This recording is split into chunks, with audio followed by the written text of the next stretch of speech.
We bring you into this one with a view of Center City, Philadelphia, and those flags you see flapping in the wind are at the University of Pennsylvania high atop Franklin Field, which is the host of a Philadelphia Catholic League matchup between LaSalle College High School and arch rival St. Joe's Prep. Let's bring you now inside our broadcast booth. Bob Long, he's Tyler Kern, he's Danny Rovey. Bobby Mullen will be along shortly to do the camera this evening. Gentlemen, this is the big game all year that everyone looks forward to in Philadelphia and beyond. LaSalle and St. Joe's Prep, they've represented this league so well at the league level, at the state level, and right now it's been a string of dominance for St. Joe's Prep. 7 state titles in the last 10 years. The only time they didn't appear in a state title in the last 9 years was in 2015 when LaSalle upset St. Joe's Prep in the Catholic League title game. So that kind of sets the stage. Danny, you're a senior at LaSalle High School, wonderful broadcaster for us here as well with WEXP Sports and Bob Long Sports. Break this down from a student's perspective. You've walked the halls. What are folks talking about at LaSalle right now when it comes to this contest? Yeah, Bob, well, in the PCL, it just means more, especially for this rivalry. 2 storied teams. This rivalry has gone on for generations, and you can feel a buzz in the halls. Right now, St. Joseph's Prep is the #1 team in the state of Pennsylvania across all class levels and the number 11 team in the nation. So we know as a student body, and then as far as the players, what is at stake in this game, and if they're able to pull this one off, it could shock the world. Tyler, you've played in this game, and it means a lot to you. It means a lot to those fellow lettermen, both on the St. Joe's Prep and LaSalle side. So what is tonight meaning from your seat? I mean, you know, it's been dominance from St. Joe's Prep, as you admitted, for the last 10 years and more. And, you know, it'd be nice. You know, LaSalle almost squeaked out a win last year somehow against these guys. There was a lot of self-inflicted penalties against St. Joe's Prep. I don't think we'll see that team. I think we'll see a very disciplined team. We saw them down on the field before the game. You know, LaSalle, this sets the pace for the rest of the season. This is the PCL, as Danny admitted. So, you know, you got these guys, and you got Judge, you got Roman, and if you can somehow squeak out a win against these guys, then you have a very good chance of winning the PCL.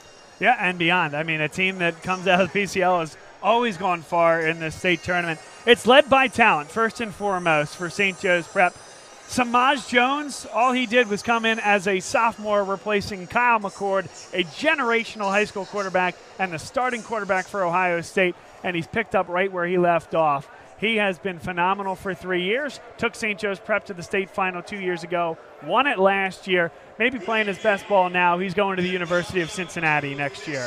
Yeah, of course. Well, Samaj Jones kind of continuing that St. Joseph's Prep to Ohio NCAA Division I pipeline. Cincinnati just being bumped up to the Big 12 is a huge addition. They've also added Elijah Jones, his favorite wide receiver to throw to, so that is a huge addition for the Bearcats in terms of Jones and Jones.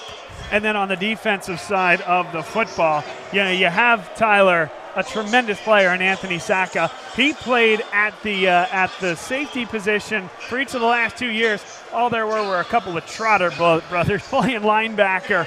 But now he has an opportunity to move to the inside, really the will linebacker position, where he's so skilled and so talented. A big addition in the center of that defense now. Yeah, emphasis on big. We saw him warming up beforehand. He looked huge out there. He was doing looked very explosive. I'm actually very much looking forward to see how he matches up, and if this offensive line at LaSalle is able to block him, or if I assume that he's going to get some wins tonight. He makes some big plays, so looking forward to seeing how he plays. On the LaSalle side of the football, Gavin Sidwar has impressed in his sophomore year. It actually, Danny, kind of reminds me a little bit of when Samaj Jones stepped in as a sophomore. Gavin, of course, got some time last year, but now really the unequivocal starter of this team. He's healthy. He's playing well. This is a tough challenge against a strong St. Joe's Prep team, but one thing has happened. Well, a couple of things. He's certainly matured, gotten stronger. His wide receiver core has improved this year. Of course, yeah, well, definitely. You can see the maturity from Sidwar. He's had an amazing game so far. Last week had a tremendous standing against Calvert Hall. That was a great defense, and he threw extremely well throughout the pocket, making quick decisions, right off the bat, which was a huge element for the Explorers, as well as showing some versatility with some read option plays. He had a tremendous showing, and he's looking to continue that against Prep. This time last year, he was injured this game, so I think it means just some more for him. And Tyler, on the defensive side of the football, a couple of guys will not play tonight. Andrew Sorge will not suit up. Tiernan McNichol will need to go both ways. I think they're going to have to rely on that linebacking core and those other three, particularly the two sophomores, Jamel Williams, Grayson McHugh, both of them long arms. McHugh, 6'8", we're talking long arms there. Yeah. Can they be disruptive? Even if it's not getting to the quarterback, can Jamel Williams stuff the run hole, and can Grayson McHugh maybe bat a couple of balls down with his length? Yeah, obviously, I always vouch for the trenches, obviously. That'll be a huge thing to look at tonight on both sides of the ball, particularly for the Explorers' defensive line and their linebackers, as you alluded to. So looking forward to seeing how that matches up tonight. And then on the special team side, LaSalle, some injuries. Stevie Davis will not play on the offensive side of the football. It also affects things on the special teams. Des Ortiz will not play at the running back position as well. They're going to have to rely on Azir Nelson, who pulled LaSalle's version of the immaculate reception last week in a go-ahead touchdown and eventual win against a Calvert Hall. But back to the special teams quickly, Danny. It's a St. Joe's Prep team that scored on special teams 3 times last week in a blowout win over Archbishop Wood. They scored on a special teams play once against IMG Academy.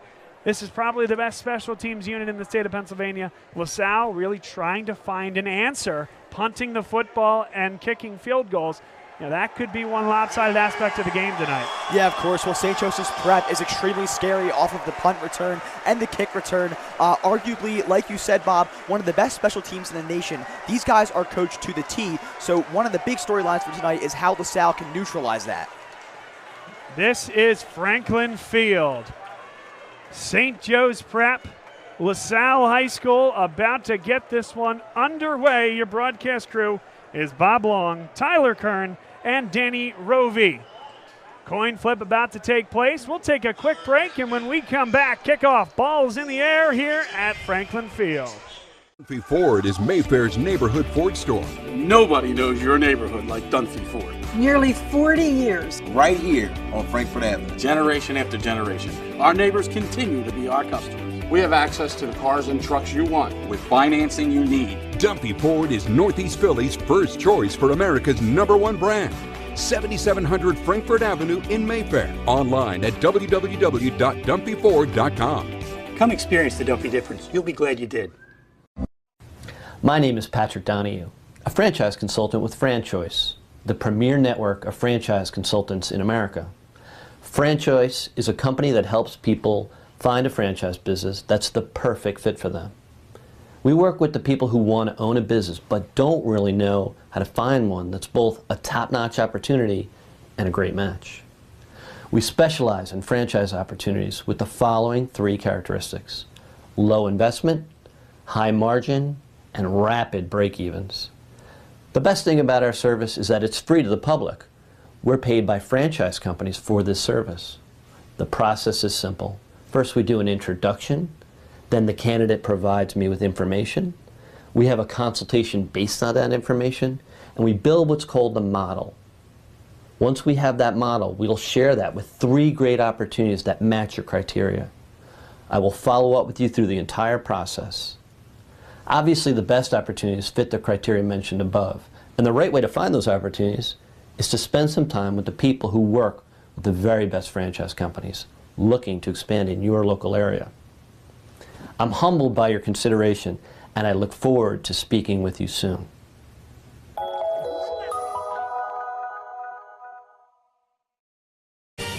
They said it couldn't be done, but somehow CCM was able to close this home in just 21 days. Carl, how'd you pull this off? Oh, hard work, dedication, grinding. Were you ever worried? Well, you know, Chloe, they pinned us in deep in the second bedroom, inspection issues, but we regrouped. Knew there was still a lot in play. Well, I'm sure the Franklins were pleasantly surprised. We got a good organization here. A lot to look forward to. Good luck with the next close. And there you have it. Cross Country Mortgage is dedicated to getting it done.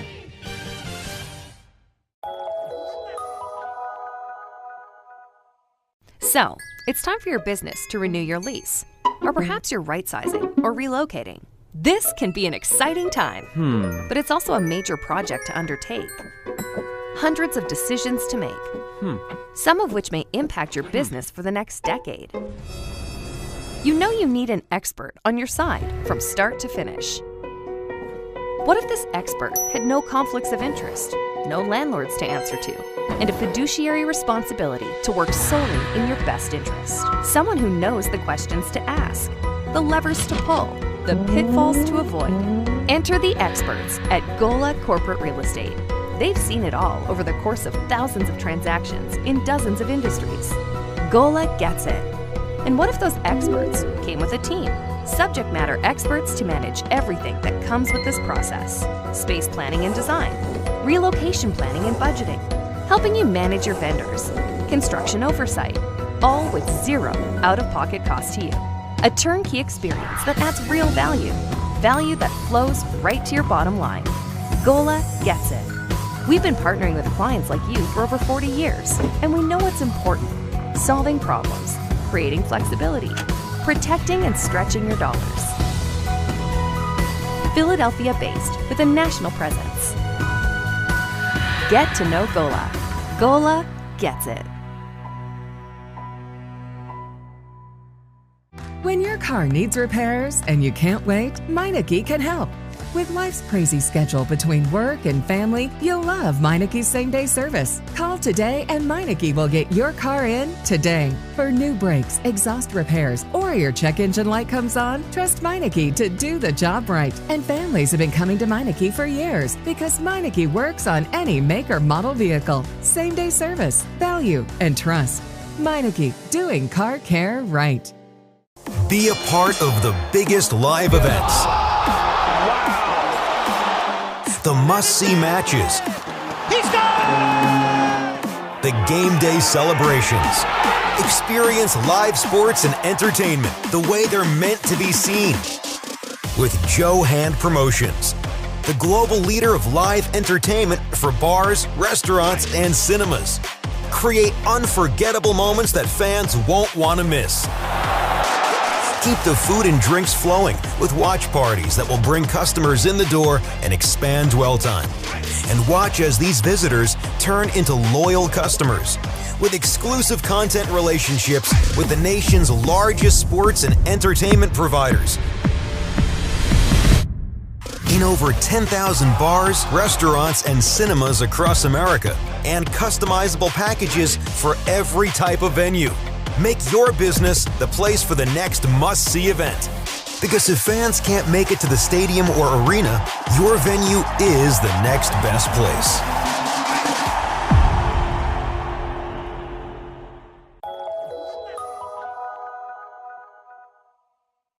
What does this win mean? Been with the family for a long time. With our team chemistry, it was bound to happen. Just close, baby! Such a big win from Cross Country Mortgage. Dedicated to getting it done. My name is William Ryan, and I'm attending Boston College next year. Salle obviously academically is so strong, and that prepares me for college, prepares me for the next 4 years.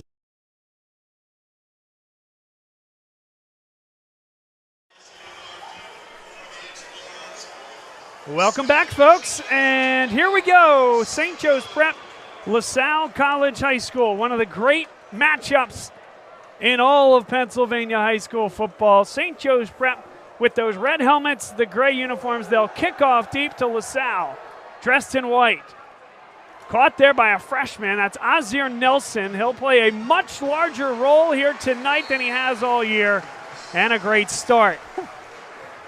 We talked about how strong this St. Joe's Prep special teams is, but that's a great return from freshman Azir Nelson. Great starting field position.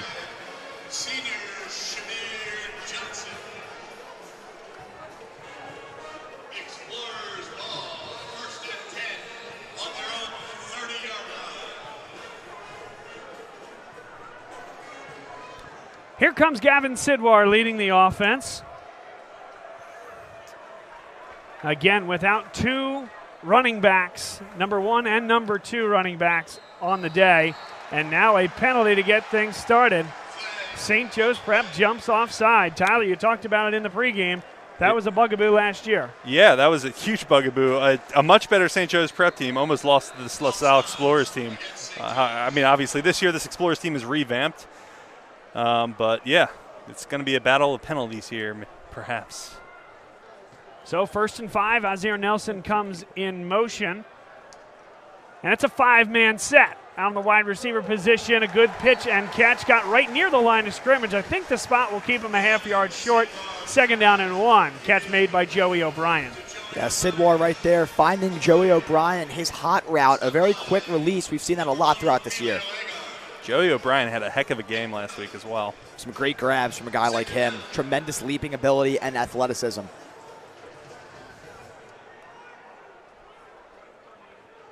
Second down, 1 yard to go, opening drive of the contest.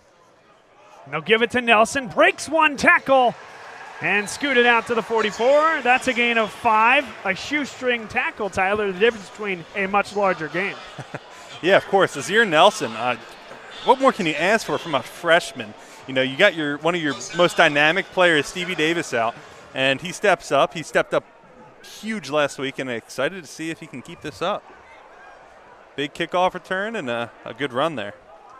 1st down and 10. Ball on the 45-yard line. Now they'll bunch the receivers on the near side of the field. McSorley, the H-man, in motion. Now Ed Sutter, he'll take the jet sweep. Dangerous there. First one missed, though, and he got 2.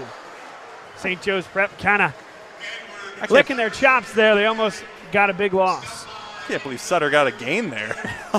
He's fast. He showed his speed last week, and just a nice move. He darted back to the right a little bit there to make sure that wasn't a tackle for a loss. Kind of counterintuitive.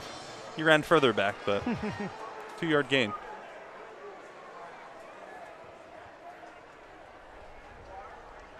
Second down and 8. Sidwar takes the snap. There's Nelson again, squiggles forward for 2. It's like 3rd time that's happened. They have 3 receivers spread out left, and only 2 St. Joe's Prep cornerbacks covering them. I don't know if they don't see that. Obviously, they had a designed run there, but you gotta look at that. So now a big early 3rd down and 7. Line to gain is the St. Joe's Prep 45-yard line.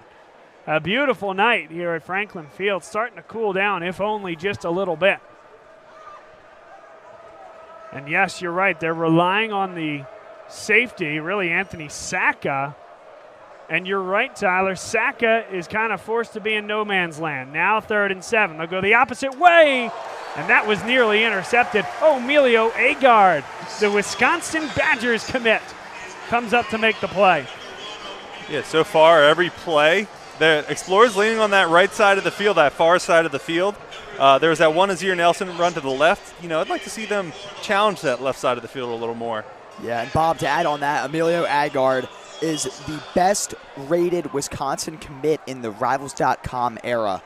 Obviously, this guy is extremely talented. And now the punting unit on for LaSalle. We knew this could be an issue. And the ball is still loose. St. Joe's Prep's going to get the football. They had 3 special teams touchdowns last week against Archbishop Wood. LaSalle without their starting punter, and these types of things can happen.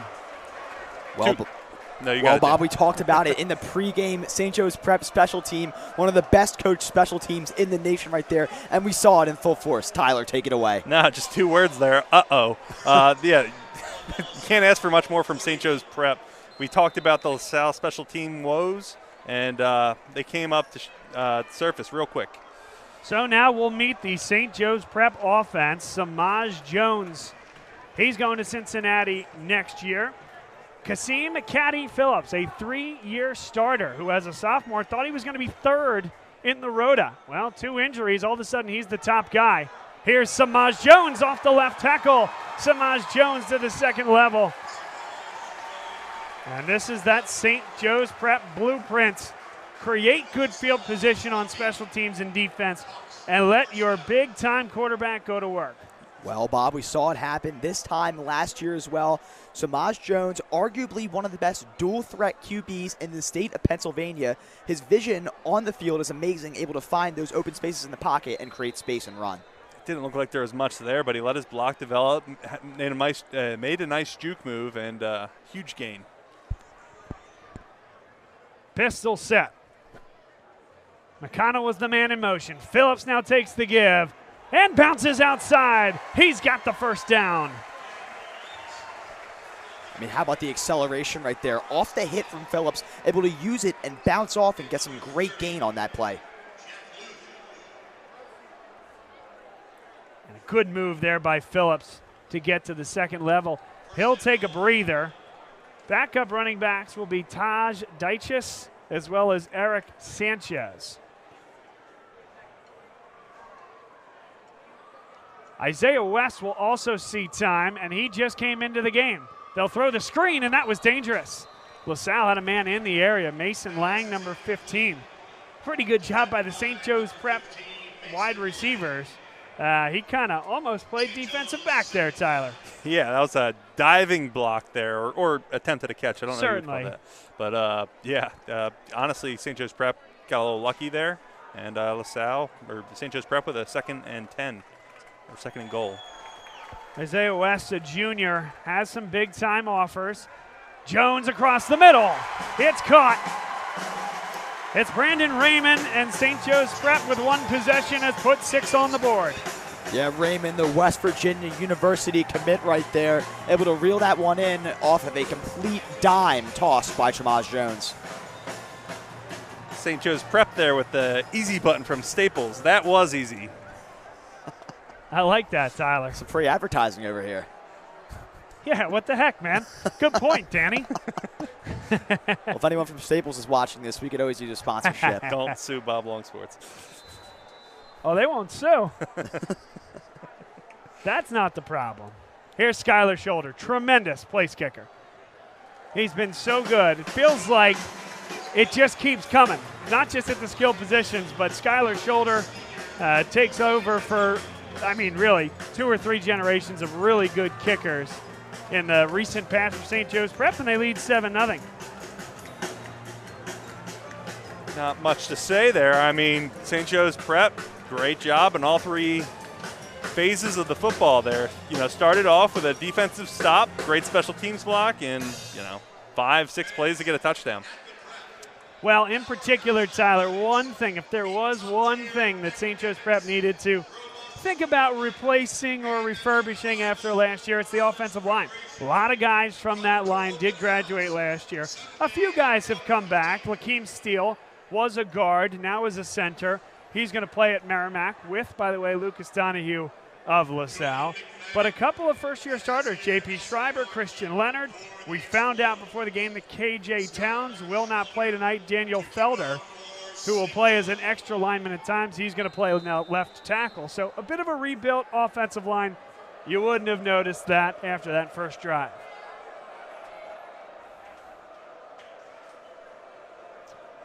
Shoulder will kick this one away. A high boot makes its way towards the end zone and 5 yards deep.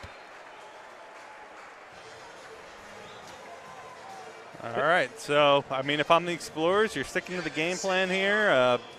You were able to move the ball a bit on offense, just kind of fizzled out a bit. So just got to get something going, maybe eat up some clock, get some time of possession. Yeah, exactly. No rush here for the Explorers. Just try and establish as much positive momentum as you possibly can. We saw a couple progressions last drive, but just keep on continuing that no matter how long it takes.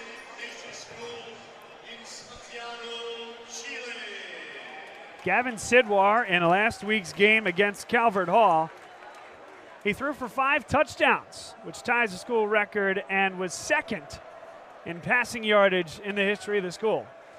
An all-time classic game that LaSalle won in the final moments. Big hit there. Nick McGlynn, the senior linebacker, tattoos the running back, Chris Filippo. Yeah, well, Nick McGlynn right there, the Army West Point commit, just finding a way to swallow up Filippo. Tremendous tackle. You'll notice that he's wearing number 10. It wasn't what he was wearing last year, but every year the number 10, it's special in this St. Joe's Prep program. It's assigned to one of the defensive leaders, often a linebacker, a guy who represents the values that encompasses St. Joe's Prep football. This year, that's Nick McGlynn. Quick screen. Filippo goes up to get it. Good move there off a decent block, but scrambling to the football is the rest of that defensive secondary. And guess who? McGlynn credited with the tackle again. Mike Labor was the first guy, not the first guy to wear number 10, but the guy who wore number 10 back in the day, right when Gabe Infante and Tim Roken came in to coach this program. And two of the seniors came up to him and said, hey, listen, next year we want 10 to be special here. We want to assign that number, make it an honor. And it's been that way for better than a decade. Now 3rd down, they run the screen. Got to make one miss. That's not going to happen. Big hit there. Again, McGlynn is in there on the tackle. Also, Ryan McDonald coming out of the secondary makes the initial contact. Yeah, Sidwell right there with a nice read to O'Brien across the middle, but just too little too late there for the Explorers. Another 3 and out, pinned back deep in their own territory here. And now Gavin Muller will come out to punt again. And this could be an issue. He looks a little deeper this time. I don't know if that's the issue. It's a Band-Aid solution, Bob. Let's see here what this Explorers team can do. And he goes to the side and gets off a really nice punt. Angled to the sideline.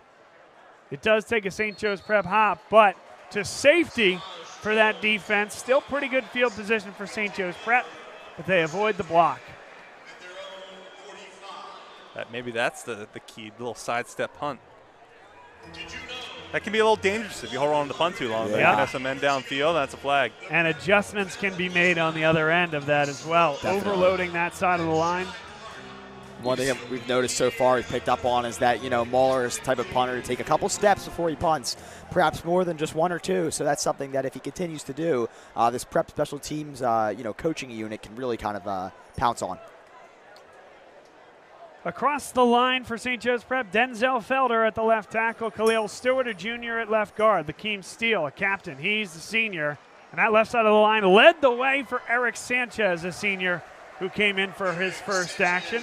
Christian Leonard, J.P. Schreiber on the right-hand side of the line. At the wide receiver position, Elijah Jones, Cincinnati commit. David Washington, Kentucky commit. Brandon Raymond, West Virginia commit. Yes, 3 Power 5 senior wide receivers. Wow. And then if that's not enough for you, Elijah Turner, a junior, a track superstar, and Ramir Hardy, who's a big punt block guy. He's another wide receiver that'll get some action. Nice catch there on the outside by Elijah Jones. We mentioned that Samaj Jones and Elijah Jones are not brothers, but I tell you who Elijah is brothers with, Isaiah Jones, who you guys will both remember from LaSalle football, a star safety and even played quarterback his last couple of years at LaSalle. How'd you let that one get away, I know. Hey, tremendous player, great family. It's good to see the Jones family having so much success here at the high school level. Samaj Jones, that was a dangerous pass intended for Isaiah West, the junior. Yeah, Jones looking for West across the middle right there. Perhaps that ball was thrown a little bit too high off the hands of West. Couldn't reel that one in. A little bit of a scary sight for Prep. If that ball hangs in the air a little bit longer, you could see a LaSalle cornerback pounce on that. 2nd and 10. Line to gain, just inside the 29-yard line. LaSalle keeps switching between a 3-man and a 4-man front. D-line there, I think, depending on the situation. Phillips out of the game right now. This is going to be Taj Dykes who leads the block. Raymond again makes the play. Yeah, the quick out to Raymond right there. Tremendous draw play by design. Able to get a great gain for the Hawks. Raymond had a breakout year his sophomore campaign and then parlayed that into a great junior year. A lot of college interest. He'll play his football, as mentioned, in Mountaineer country next year. Joining the lights of Josiah Trotter and James Hurd, by the way. Now Samaj Jones is down. Nice play on the outside. Jack Luthi comes off the edge to make the play. Wow, Jack Luthi with some aggression off the edge right there. Almost getting a little strip sack right there for the Explorers. Just couldn't get his arm around on the arm of Jones, but regardless, a tremendous sack there for the Explorers. Yeah, very interesting. The receiver motion that he wanted the ball, looked like Samaj Jones was looking for him, but great pressure by that Explorers front and good coverage as well. Big spot in this game early, knowing the firepower that St. Joe's Prep has. 4th down and just inside the sticks. Call it 9.5 yards. Need to get to the 28 for a first down. 2 safety set for LaSalle. 4 wide outs. Jones, lots of time, fires over the middle, and it's incomplete. Intended for David Washington. Tyler, you'll get a great look on this replay. LaSalle's going to bring those 3 and drop everyone else into his zone. And that works on these 4th and 3rd and long situations. I mean, look at that. Great pressure, even from a 3-man rush, to force that throw into a, uncatchable place. Yeah, of course. So tremendous coverage there by the Explorers. We saw a lot of aggression there from the defensive front. That's something that they need to continue throughout this game in order to win. You have to put pressure on a player like Samaj Jones. Force him to make those quick decisions. And Jamel Williams put that pressure on. He did a great job there. Williams, a super sophomore for this LaSalle team. He and McHugh, 2 of those guys that could be anchors on that defensive line for the next 3 years. Something to look forward to. See if Sidwar can establish some chemistry with his receivers here. Tight set. Couple wideouts on the near side. Sidwar taken down on the play. It's a big loss. An 8-yard sack. Too long holding the ball there. And obviously maybe he didn't have anyone open downfield, but especially against a pass rush like that.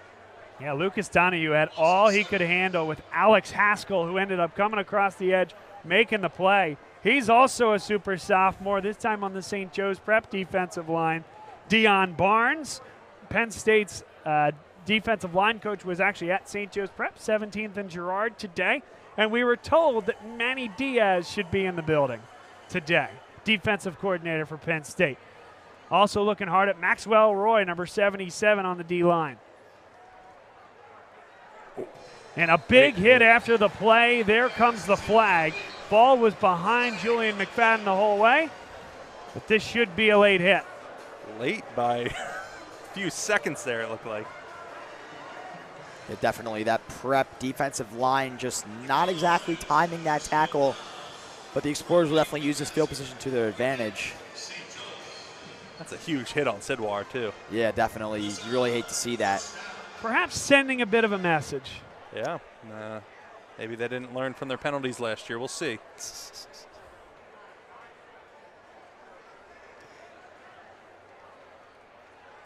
Well, if Sidwar was not fully awake yet, he is now.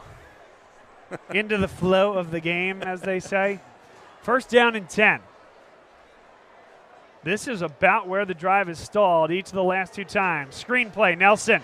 Good blocking down the field by LaSalle. And Nelson gets across the 50. It's going to be a gain of 4. Boy, even when there is good blocking, St. Joe's Prep just surrounds the football. I mean, regardless, though, that's all you're looking for on a 1st down play. Just a nice 4-yard gain right there off the quick ball to Azir Nelson. It's a great play by design, setting the Explorers up at the 50.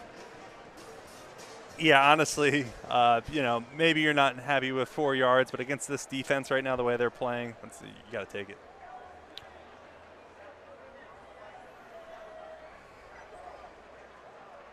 One man in motion for LaSalle, 4 wideouts. Nelson got by Maxwell Roy and taken down by Nick McGlynn.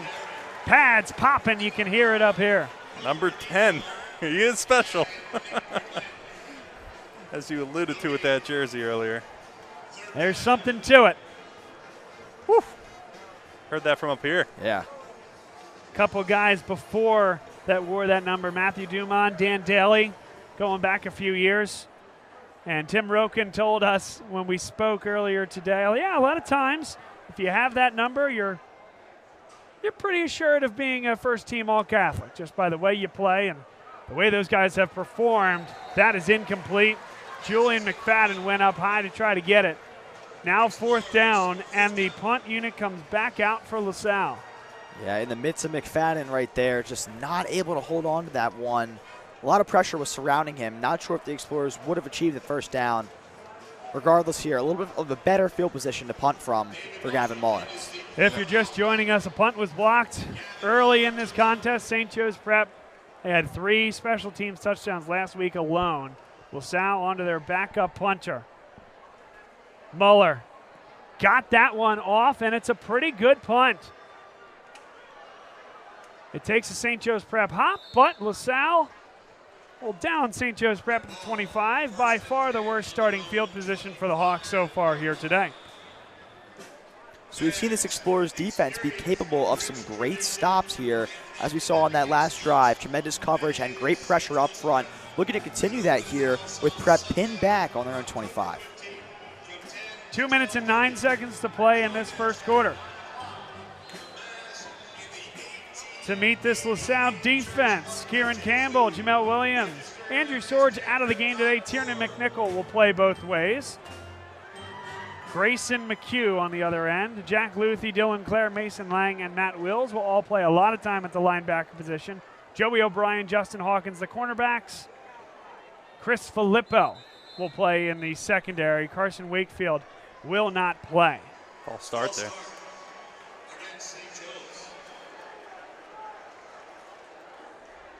Sloppy. It has been a lot of penalties for St. Joe's Prep. By and large, they've been able to overcome it, but it's very similar to the game we saw last year, honestly, both games.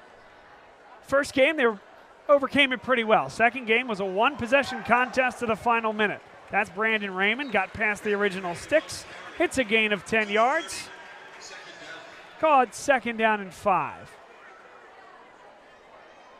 Yeah, great run there. He had all the momentum with that handoff coming across like that and hit his hole well. Great blocking up front. Huge gain. Line to gain is the 35-yard line. St. Joe's Prep in gray with maroon helmets. LaSalle with the gold helmets, white tops, and blue pants.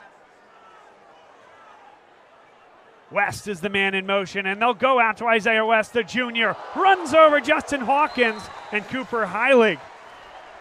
Able to make the play.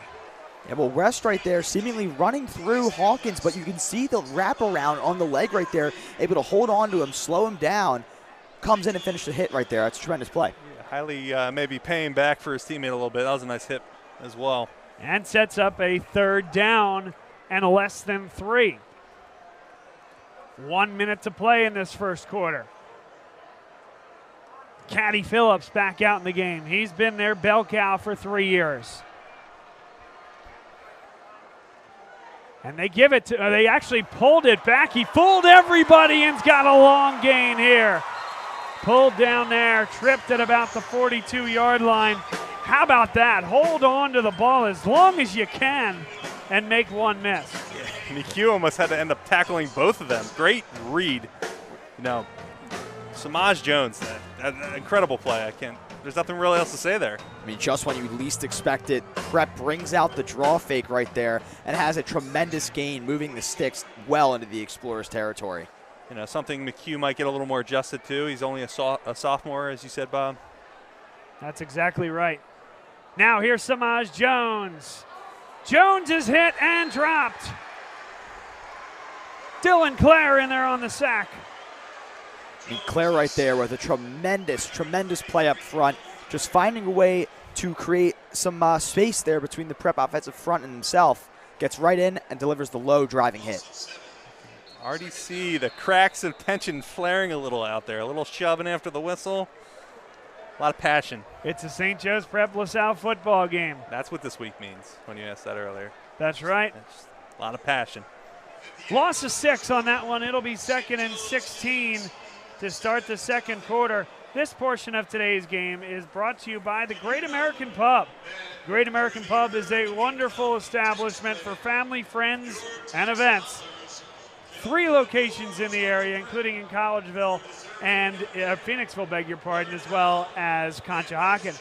Tyler, I know you know the Conshohocken venue very well. Wonderful rooftop bar. Great spot to have an event or a party or just to go out for dinner. It's a wonderful night here tonight, for example, after this contest, to get out and have a few drinks or get a bite on your way home. Also this weekend, hopefully the rain stays away.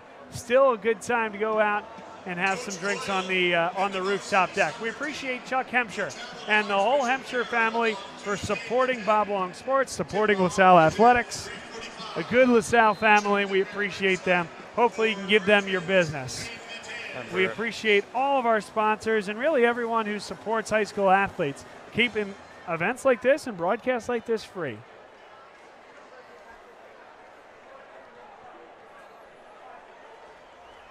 Start of the second quarter.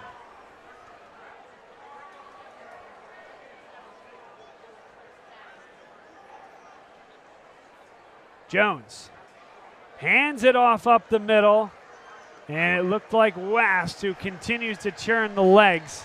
No gain on the play, 3rd down and long. And Tyler, 2 downs to work with, I would think, if you're Tim Roken here. Yeah, of course. It's pretty typical if you cross the 50-yard line high school level, as long as you trust your defense to run 2 offensive plays here. You never really know what you might get if you're this LaSalle defense right here. Again, if all options fail in terms of the passing mechanism, you can always have Samaj Jones with the fake up the middle and take it for some incredible gains.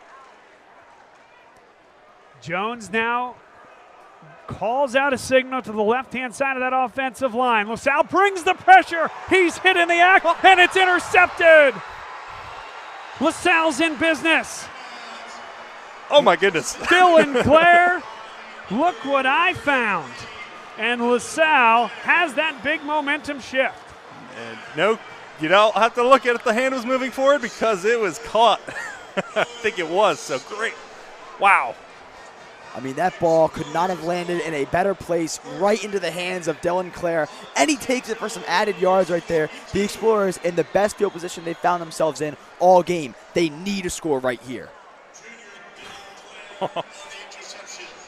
Kudos to these Explorers so far. 11 minutes left in the second quarter. They're looking pretty good against this stout St. Joe's Prep team. Great pressure off the edge to hit Samaj Jones, and then Clare, a first-year starter, able to pull it in. Do they take the big shot now? St. Joe's Prep with 2 safeties. 5 wide for LaSalle. Nowhere to go there. 3 in there on the sack. Ivan Bailey Green got the best contact on him. Yeah, huge loss. Joey O'Brien, his cornerback was 10 yards off. Sidwar stared him down before the snap, and they put double coverage on O'Brien, and he couldn't get to his second read in time. That hurts. Great read there, Tyler. Absolutely. And that's something Sidwar will learn, too, not to stare down the receiver before the snap because defense is paying attention. So now 1 yard behind the 50. They need to get all the way down to the St. Joe's Prep 32. They'll run the screen, and Sutter is hit hard. If he thought he had any shot of tipping that and bringing it in, Anthony Saka took care of that. Yeah, Saka right there. One of the best pass readers in the game from the linebacking position right there. Just able to pounce on that one, anticipates the ball, and delivers the hit. Well, remember, we said in the open that he played in the secondary, really a safety for each of the last 2 years. And he just kept growing and growing and growing. And it became pretty clear pretty quickly, this guy is not a safety. He's a will linebacker. But you had both Trotter brothers playing in those positions for the last few years. So he continued to play safety. And I think those ball skills, Danny, to your point, it's only going to make him a more effective linebacker at the next level. Timeout on the field. This portion of today's game brought to you by Next Play Basketball, another great sponsor of ours here on Bob Long Sports. It's an AAU basketball organization in southeastern Pennsylvania. They coach teams, boys and girls, from 3rd grade all the way through 12th grade.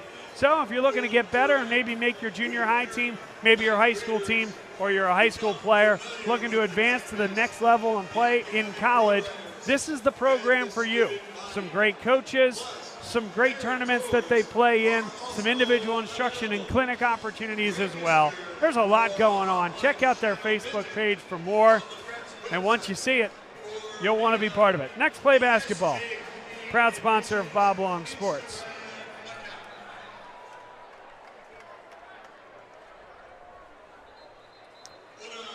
Thanks for the folks out there joining us. Give us a follow, a subscription, if you will. Subscribe to us on YouTube. You can also follow us on Instagram, Twitter, and wherever you social media. And also tweet at us, at Bob Long Sports. Let us know where you're watching the game from, and we'll try to give you a shout-out Where you at? On the air. Where you at? America's favorite game, Tyler. 3rd down and long. First down was a long sack. Second one was incomplete in the flat. Got to get to the 32. They'll throw the screen, and they couldn't come up with it. Chris Filippo dropped it. Tyler, I don't think there was much place to go, even when he caught it. No, maybe it's a decision. I don't know if he catch that if you think about going for it on 4th down. I don't think so. I think this is a game of possession and yardage. You don't want to give St. Joe's Prep good position on the field, but Sidwar just throwing everything a little high, a little out of reach right now. I think he's got to get settled in a bit. Yeah, I agree. A disappointing offensive drive there from the Explorers. They had their best field position all game so far, and the failure to score may come back to haunt them. And they got it a second time. St. Joe's Prep picks it up. And they'll start with it at the 39-yard line. What do you do? If you can't block him on the punts, I mean, what do you do? It's a great question, Tyler. Eric Sanchez, he blocked the punt against IMG earlier in the year, a game that was played on ESPN2. It was returned for a touchdown, and it got him right back into that game. They're trying to make this lead even longer and even higher against LaSalle. Another special teams spectacular play by a team that had 3 touchdowns of that variety last week alone. Yeah, Bob, we can't stress it enough. This coaching of this prep team, the discipline at least on the punts have been tremendous. These jumps have been perfect. They found a way past the Explorers' front and done a tremendous job of creating pressure there for Gavin Muller. Near side of the field, Brandon Raymond one-on-one against the undersized Justin Hawkins. No safety help. Something to keep an eye on there. Instead, they'll hand it off, and LaSalle is up to task. So LaSalle commits the numbers. Jamel Williams makes the play. And I wonder, Tyler, if that's not an audible at the line to take a look at Raymond outside next time. Yeah, I saw that matchup before you mentioned it. It just seemed like a bit of a mismatch. And we're going to see more of it here, it looks like, too. Of course, and Raymond's a guy, too. It doesn't matter who's on him. It could be a tall guy or a small cornerback as well. He can create separation with the run, a tremendous player in that aspect. Isaiah West cuts up the middle, looking for one block. Isaiah West, touchdown. There's that scoot that has the Division I program drooling.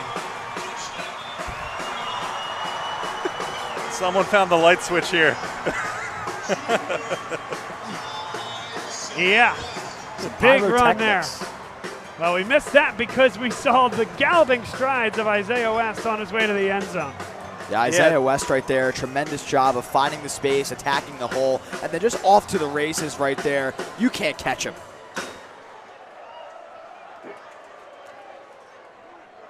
That's why you stick with the run when you have one-on-one with Raymond on the outside, Tyler, because Isaiah West is a home run threat every time he touches the football.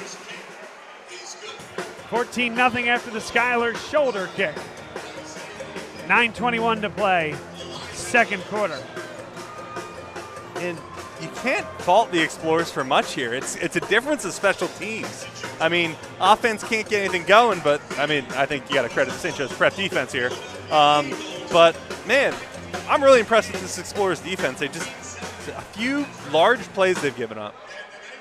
But for the most part, they've looked pretty good against, a superior opponent. I mean, I agree, and it makes it, all the more challenging. The fact that the defense has been out here for the majority of the game so far. A lot of these Explorers drives have not lasted that long. They haven't taken much time off the clock here, so this defense could be getting a little bit worn out from the fact they've been out here for a large majority of the game so far. Well, and St. Joe's Prep can kind of be that way, right? Boa Constrictor. If the offense doesn't get you, the defense has been incredible this year. The special teams, I would say, is unequivocally the best in the state of Pennsylvania this year. They get you in all 3 phases. Special teams, such an underrated facet of this game. Yeah, it's underrated until you get 2 punts blocked in the first half. Yeah, resulting in 2 scores.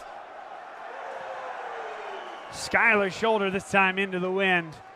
Fielded there by the freshman Azir Nelson. Nelson hit hard and dropped at the 23-yard line. This portion of today's game brought to you by CJO Design and Construction. It's a landscape contractor and a home improvement firm located in the suburbs of Philadelphia. Chad Ormond does a wonderful job with his crew. Whether you want to put a pool in or even just do some mulch and yard work, put in those new hedges, or do a brand new hardscaped patio, he can help you with all those projects and more. Give him a call and visit their website, cjodesignandconstruction.com. another long-term sponsor of ours, and we appreciate his commitment to high school athletics and high school athletes. I'd love to see the Explorers take a deep shot here, maybe open up the field a little bit, even if it doesn't connect.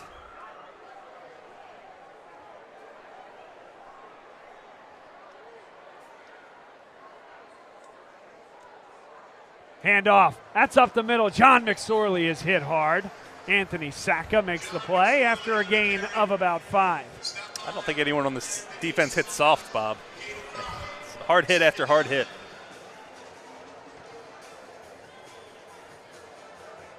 I mean, as for the Explorers, just any way you can create offensive momentum, just take it. Doesn't matter if it's pretty or ugly. It just matters about moving the ball forward, something they've failed to do so far in this game in a substantial light. Azir Nelson, the man in motion. Sidwar will go out that way. And a nice job by the linebacking core there to come out and make the play. Guess who? Anthony Sacca slipping past that wide receiver block on the outside. Sidwar might get one of his receivers injured if he keeps throwing them high like that. Exactly. Just unable to really throw the accurate deep ball right there. I mean, just off to the sideline. I mean, that's a routine play right there. You know, just maybe taking some time to get settled in this one. And Danny, you mentioned it about the defense being on the field.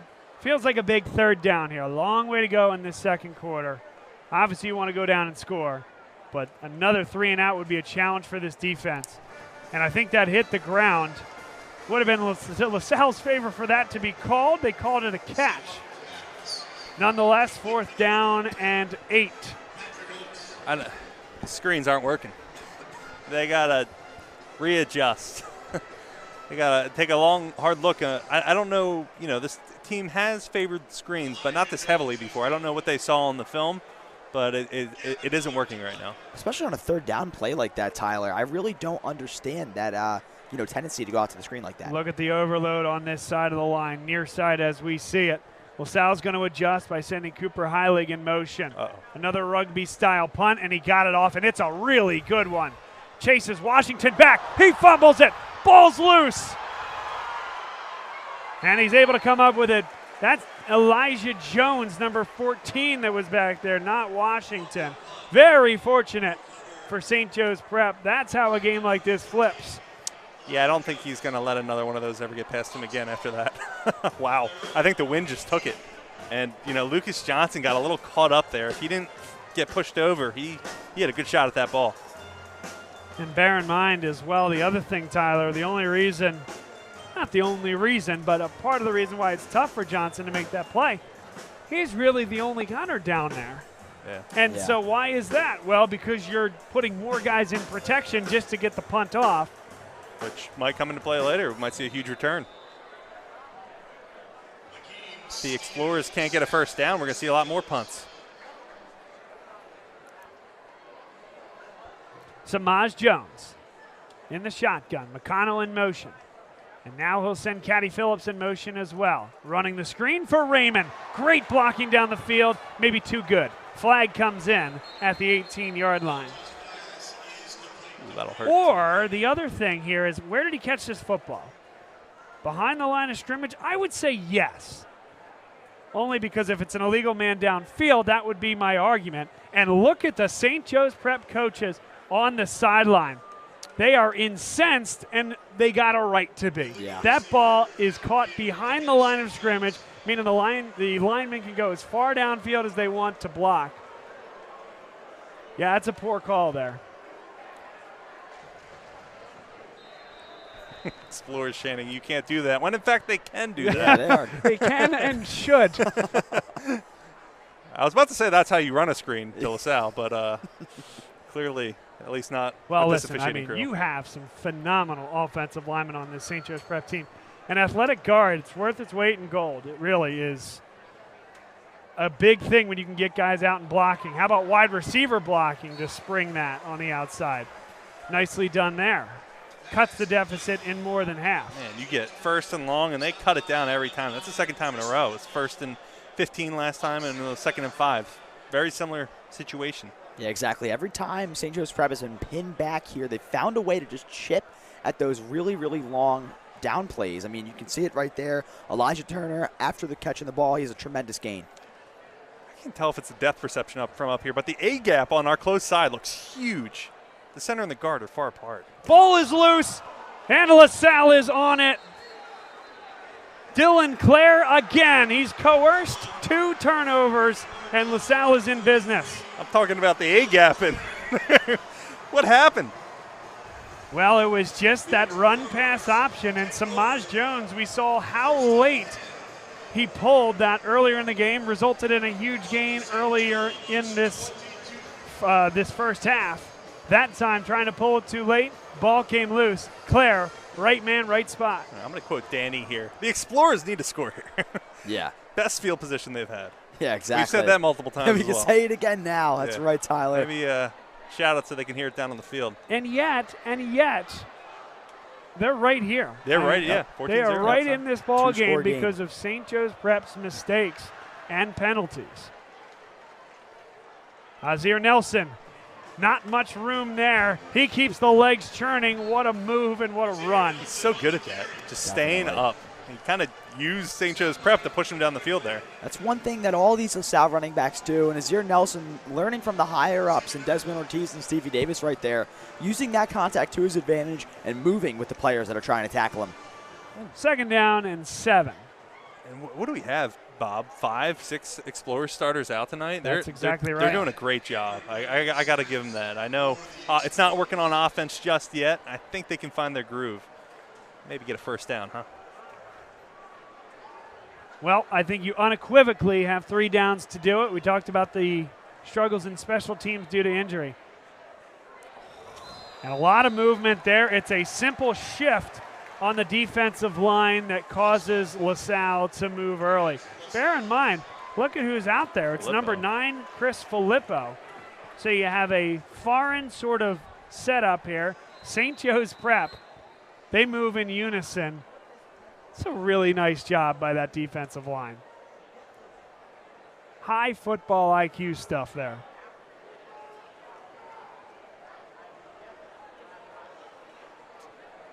Second down and about 13 yards to go. 4 wideouts. St. Joe's Prep stays with those 2 safeties. And he'll throw it. Dangerous ball. And nearly intercepted. I think 2 guys in the area. I think Julian McFadden catches that. I don't know who came in there. Was that Joey O'Brien? Tough to say. Yeah, I think, yes, it was Joey O'Brien and Julian McFadden both in the area. It was tipped initially by St. Joe's Prep, though. Oh, okay. Yeah, perhaps the ball, though, stalling a little bit in the air on the way to McFadden, the intended target right there. St. Joe's Prep finding a way to sort of recuperate themselves and then jump off that one for the tip. They need to take shots like that, though. They got to keep that up. Maybe not on this exact play, but it kind of looks like they're going to. 3 down linemen for St. Joe's Prep, showing blitz with 1 more. 2 downs to get 12 yards. And there was some early contact there. Azir Nelson made the play. Really good catch through what was probably pass interference. Which is not an automatic 1st down. That's right. So McGlynn was the one that's kind of turning that body there, getting that right arm on the inside pad line there along the right ribs. Now 4th down, we'll call it 7 yards to go. Need to get to about the 12 for a 1st down. 5 wide for Sidwar. Again, St. Joe's Prep happy to play with those 2 safeties and count on the front 4 to get pressure. They run a stunt. Here comes Sidwar stepping up, firing across the middle. It's caught. 1st down. How about Ed Sutter hanging in and taking a lick? I was about to say Sidwar should run that, but no, Sidwar should throw that. Sutter, wow, what a hit. What a catch. Yeah, exactly. Completely absorbing the contact right there, but a tremendous 4th down play for the Explorers as they are on 1st and goal right now, knocking at the door for the first time this game. Absorbing the contact with his head. Wow. Let's go. 4:10 to play, clock ticking here in the 2nd quarter. Azir Nelson flanks Gavin Sidwar. Julian McFadden, the man in motion. And they blow this one dead. Take a timeout. Timeout, St. Joe's Prep. Oh, I don't know if we're going to be able to get back in time. You see the tail end of it, but it was McFadden kind of running that dig and then turning around and going out wide. You saw the Kansas City Chiefs run that play about 4 times in the Super Bowl last year. The Eagles never figured it out. Tim Roken and St. Joe's Prep took the timeout. It's a great timeout at the right time. Yeah, I mean, this is huge. Explorers have 4 downs here to punch it in, and I don't want to get ahead of ourselves here, but you got to be going for 2, right? Of course. Yeah. Why is that? Oh, because the kicking situation. Kicking woes. You're right. Again, getting ahead of ourselves a bit here. Sure. Got to find that blue paint in the end zone.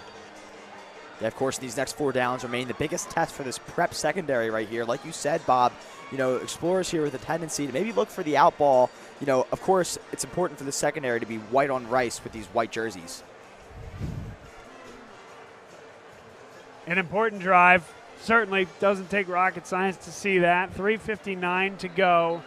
And with 1 stop here for LaSalle, I mean, St. Joe's Prep is going to get the ball to start the second half. To really keep you in it here, the longer this game goes, the more confident the underdog gets. But you got to punch it in for 6. Wow, empty backfield. Well, Azir Nelson, yep. Looks like out to the slot he goes. Goal to go. Sidwar. Nearly intercepted. There were 3 St. Joe's Prep Hawks closer to that football than the intended receiver. Nearly thrown into the hands of Ryan McDonald right there. The Hawks are going to be super, super frustrated about a play like that. You need to come up with that. I've been saying they should be taking shots, but, I'd give Azir Nelson the ball. He's been your guy on offense, whether it's a handoff or what. Well, you're saying now that you're in the closed, condensed space, right? It's really hard to do an empty backfield and, within the 10-yard line. 2nd and goal. Ball at the 6. Sidwar. He'll try this one, and that was nearly intercepted, and it should have been 6 the other way. Ball came out late, and it should have cost LaSalle. Yeah, back-to-back near picks right there. Cameron Smith, what a read on that ball. He should come up with that one, and off to the races. There was no one else that could catch to him if he caught that. Cam Smith, interesting story. A transfer from Salem High School this year. He got an email, Tim Roken did, from Cam Smith and his parents, and he said, guys, I want to challenge myself academically as well as athletically. Here's 3rd down. Sidwar rolls. Sidwar fires across his body, and again a ball that is into traffic and into trouble. Incomplete. I think Sidwar could have at least got 3 or 4 yards if he just tucked that. He was looking for that to pound it in, but. Yeah, and Eddie Sutter right now down on the play, a very hard hit. A very good training staff led by Dave Crow. Taking a look at Sutter. To finish the story on Smith, though, Tim Roken got an email from the Smith family and said, hey, I want to be challenged academically, athletically. In particular, he wanted to come to St. Joe's Prep, and he wanted to kind of have a real direction of what he wanted to do in college. Guess what? He wants to be an anesthesiologist. He knew that as the end of his sophomore year in high school. Now he's a junior, a stellar student, a tremendous young man, and a great fit on this St. Joe's Prep program in the linebacking core. That's Cam Smith. That's all he wants to be? Wow. What do you mean? Oh, that's a great profession. That's sarcasm. That's an incredible profession. Okay, understood. Yeah. And by the way, as we sit here at Franklin Field, there's a wonderful hospital just steps from us to the left, University of Pennsylvania.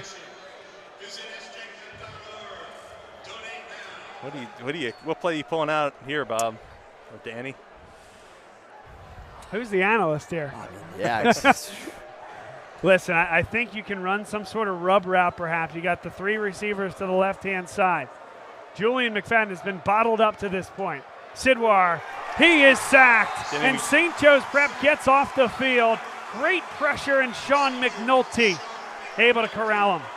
Yeah, right there. That those 4 downs from the 6-yard line are the antithesis of what the Explorers needed. Obviously, we can say that on the field there.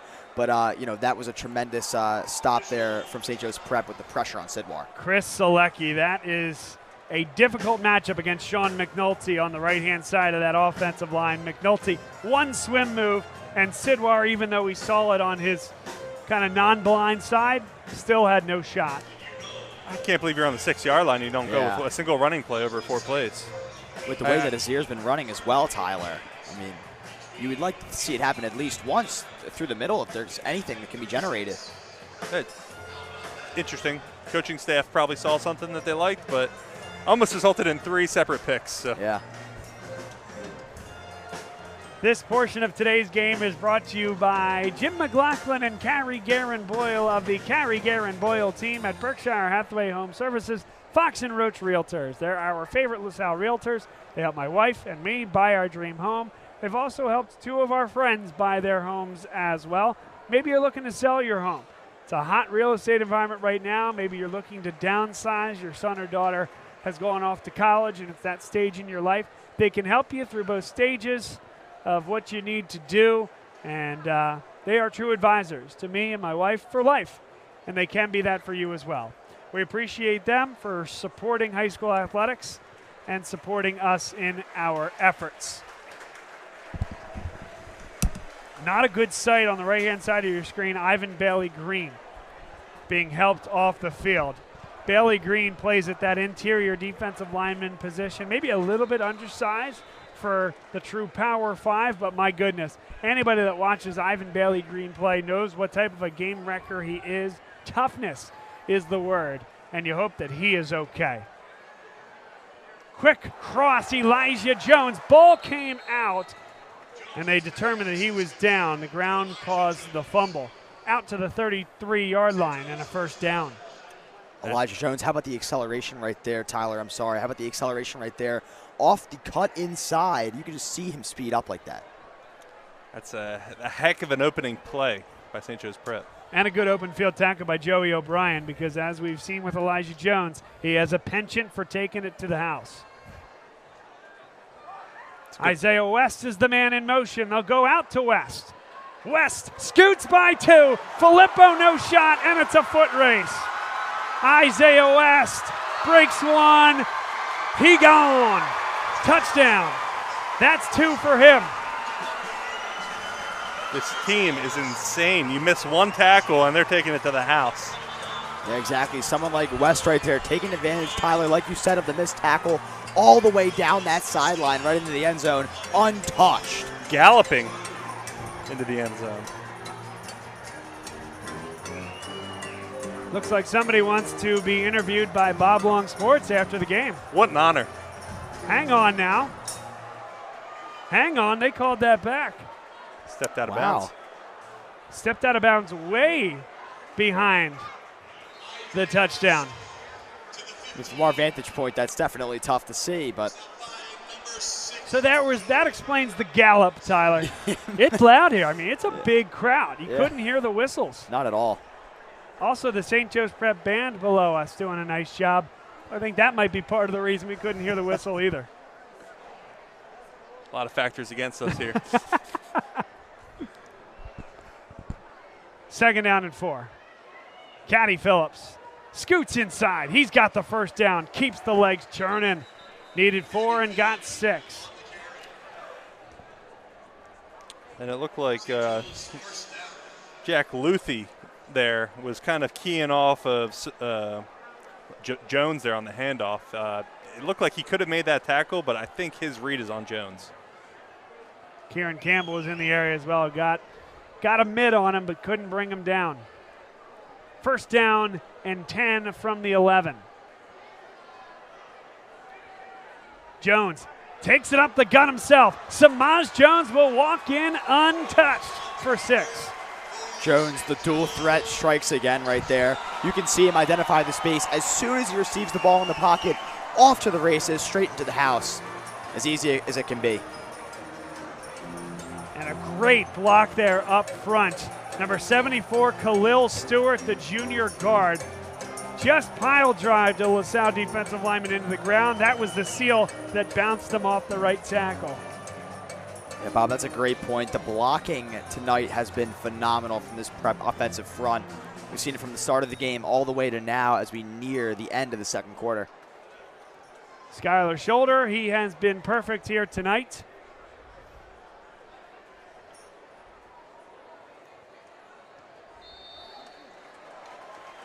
We mentioned some of the greats that came before Shoulder at the place kicker and punter position. Antonio Chata, the most recent. He was the Jared Abradaris of high school football. He just wouldn't graduate, and I do mean that with the utmost respect. It felt like he was a supremely talented kicker for about 7 years. Really smart kid, doing great in college. I just mean he ravaged the Catholic League for a long time kicking the football. All right, late second quarter action, 1:48, and Tyler, you talk about swings in this sport, right? So LaSalle has it at the 6. They can cut it to 7, take some time off the clock. Can you make one stop and get to the half and get things together in a one-score game? They don't get that score. St. Joe's Prep, behind a huge run from Isaiah West, takes it all the way down, and then Samaj Jones punches it in. Now it's a 21-0 game. And the question is, with 1:48 to play, how aggressive does LaSalle need to, or how aggressive can they be offensively? Well, I mean, if LaSalle find themselves in another red zone opportunity here, it'll be a quick drive to get them there, but I would love to see them utilize Nazir Nelson more. You know, he's someone that can really, you know, if once he creates that separation, he can go off to the races, and that could, you know, prove to be a tremendous benefit for the Explorers. Nazir Nelson will let that one go. It'll bounce halfway through the red N here at Penn. Seems like the wind kind of flipped around a little bit as well. It's going from right to left now, according to the flags on top of the stadium at least. Not sure if that's what they're seeing down in the field. That's a good judge there. Yeah. Thanks. Got a weatherman in the booth up here now. Got some cumulonimbus clouds up there tonight. It's a beautiful night down here in West Philadelphia. My old stomping grounds right next to Drexel University. Couple folks checking in at where you at. Chris Van Bueller says, go LaSalle. It's where you at. Where you at? Beg your pardon. ya? Rob Stott would be very unhappy with me. Coach Fabry says, watching from Stratford, Connecticut, let's go Prep and let's go number 39. Of course, that's Anthony Sacca.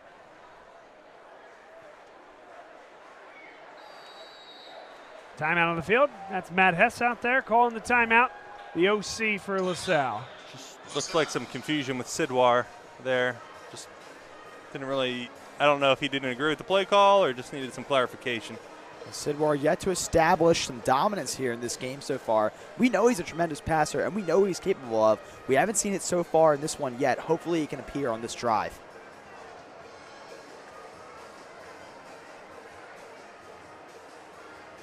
$1:48 to play in this one here. First half action live on Bob Long Sports. This portion of today's game brought to you by E&M Insurance, an independent local insurance agency serving the area's business and personal insurance needs. E&M Insurance is owned and operated by Chris Marr, class of 1989, and father of Brendan and Ryan from the classes of 2018 and 2020, respectively.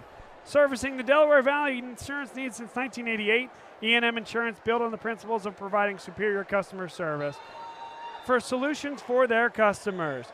Visit eandminsurance.com or visit them on Facebook for more.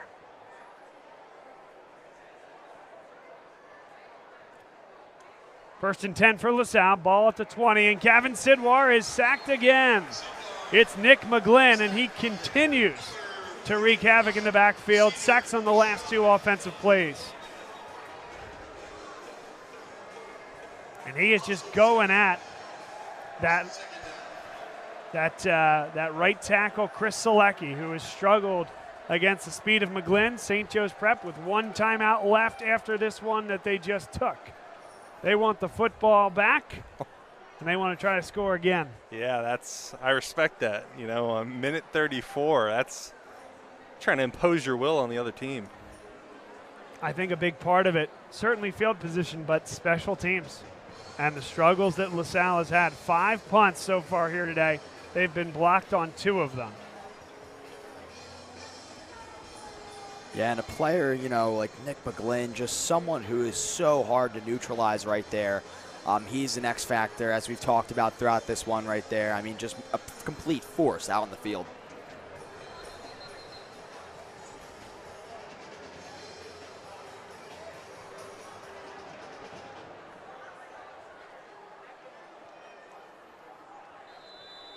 Second down and about 16 yards.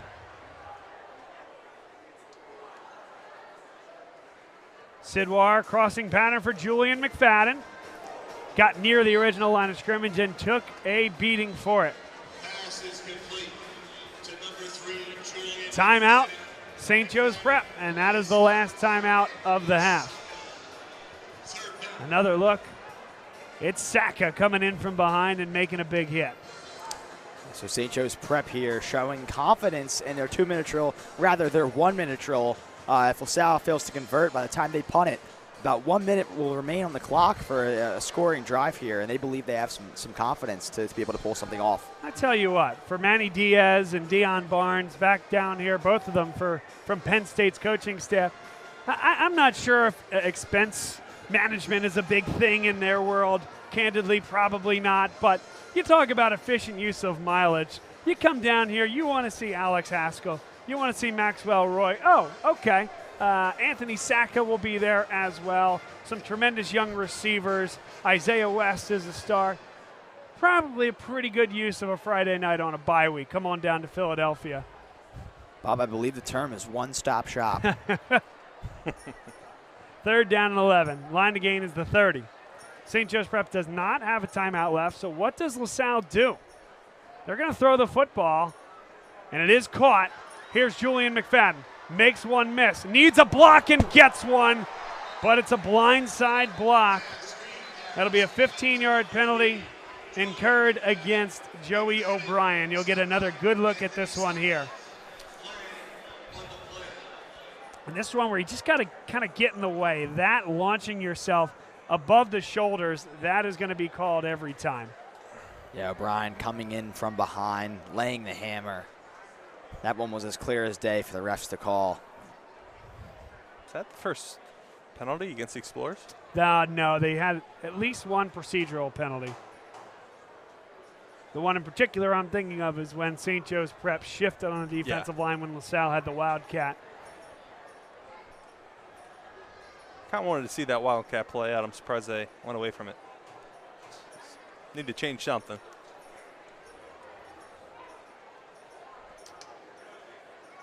Third down and backed up behind the sticks again. It's 15 yards from the spot of the foul, so it'll be about 3rd and 17 yards. Definitely a frustrating penalty for the Explorers. Really, that was on that drive, the first chance at some positive momentum set back right there from the illegal block. You just really can't have that. And truly, I see Azir Nelson coming into the backfield. I think that's a good thing. I think this is a handoff in between the tackles. Take the 40 seconds off the clock. Look to get a punt away and get to halftime. Big hit there. And taken down on the play by Nick McGlynn. So you start the 40-second clock. LaSalle will need to punt it somewhere in that 30-second range. And St. Joe's Prep, they will bring the house. Make no mistake. Emilio Agard is back deep to receive in the event that the punt does get off. It's not something you're usually thinking about on a punt. Well, and I say that because David Washington was back to receive the last time, and he was the one that fumbled it. Gavin Muller, heels on the 1. Can you get to half, or is this one about to get ugly? Here comes St. Joe's Prep, but not before the timeout by LaSalle. They took the play clock all the way to 0, which took us to 27. I mean, it may sound crazy, Bob and Tyler, but if this is a short punt, 27 seconds is still a lot of time here for St. Joseph's Prep to establish a scoring drive. With Skylar Shoulder, who can kick it from 45 yards, absolutely.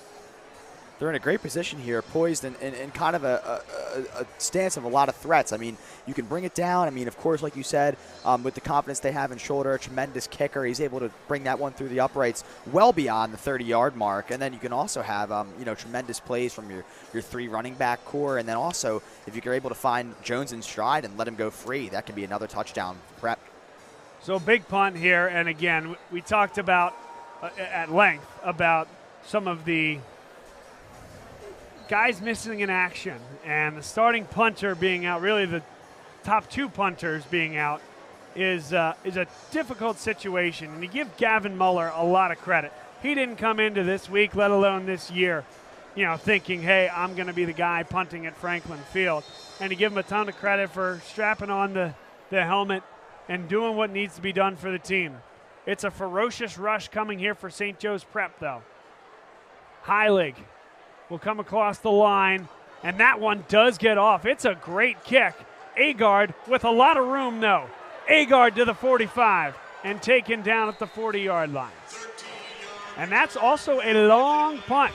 Yeah. In that, from a timing perspective, it took 11 seconds off the clock.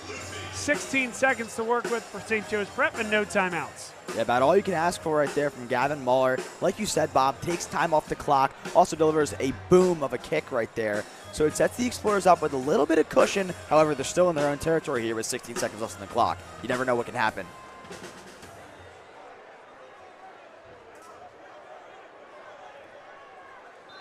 So St. Joe's Prep, they'll break the huddle with Caddy Phillips in the backfield along with the quarterback Jones. Washington out wide on the short side of the field. Elijah Turner out wide on the near side. 16 seconds to play. Jones fires sideline, and Ramir Hardy tripped coming out of his break against Hawkins. 12 seconds left. That's a long 4 seconds, folks, I'll just say. 12 seconds to go. It's a long 4-second play, yeah. Do we review the tape and see when that clock started?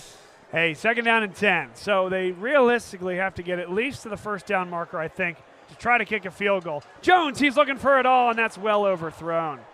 Eyes widened as he stepped up in the pocket looking for Elijah Jones. It is a great job to step up. Could have maybe taken off with that football. The problem is you really have to play to the sideline without any timeouts. Now 5 seconds to go, and you effectively have either a 5 to 7 yard out and try a 50-yard field goal, or you got to take a shot to the end zone. Jones, he will throw it across the middle. It's caught. Hardy, touchdown as the clock expires. I mean, Hardy in the right place at the right time right there. Not a man anywhere near. Brings that one in, goes straight to the house. 27 zip. Hawks to Explorers. Well, needless to say, that's a bit of a gut punch to end the half. 27-0 and shoulder on to tack on one more.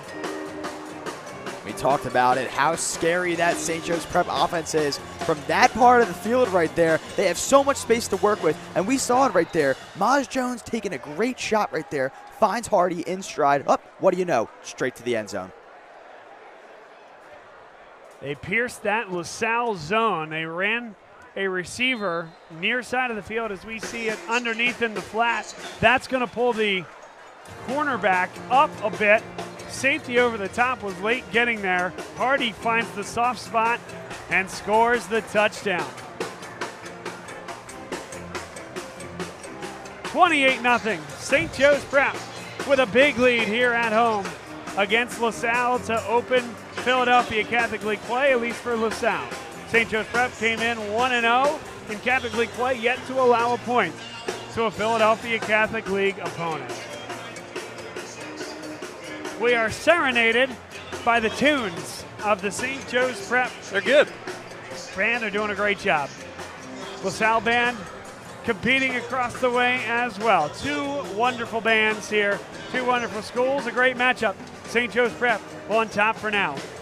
Stay with us, folks, and we will be back here from Franklin Field in just a few minutes.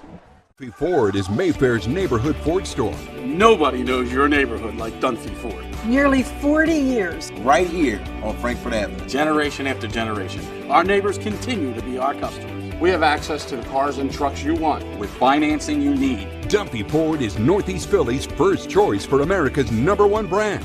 7700 Frankfurt Avenue in Mayfair. Online at www.dunphyford.com. Come experience the Dunphy difference. You'll be glad you did. My name is Patrick Donahue, a franchise consultant with FranChoice, the premier network of franchise consultants in America. FranChoice is a company that helps people find a franchise business that's the perfect fit for them. We work with the people who want to own a business but don't really know how to find one that's both a top-notch opportunity and a great match. We specialize in franchise opportunities with the following 3 characteristics: low investment, high margin, and rapid break-evens. The best thing about our service is that it's free to the public. We're paid by franchise companies for this service. The process is simple. First, we do an introduction. Then the candidate provides me with information. We have a consultation based on that information, and we build what's called the model. Once we have that model, we'll share that with 3 great opportunities that match your criteria.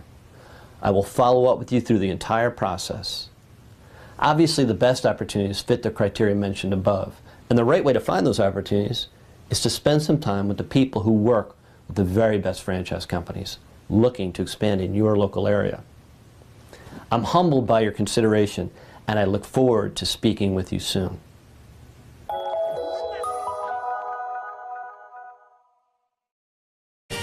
They said it couldn't be done, but somehow CCM was able to close this home in just 21 days. Carl, how'd you pull this off? Oh, hard work, dedication, grinding. Were you ever worried? Well, you know, Chloe, they pinned us in deep in the second bedroom, inspection issues, but we regrouped. Knew there was still a lot in play. Well, I'm sure the Franklins were pleasantly surprised. We got a good organization here. A lot to look forward to. Good luck with the next close. And there you have it. Cross Country Mortgage is dedicated to getting it done.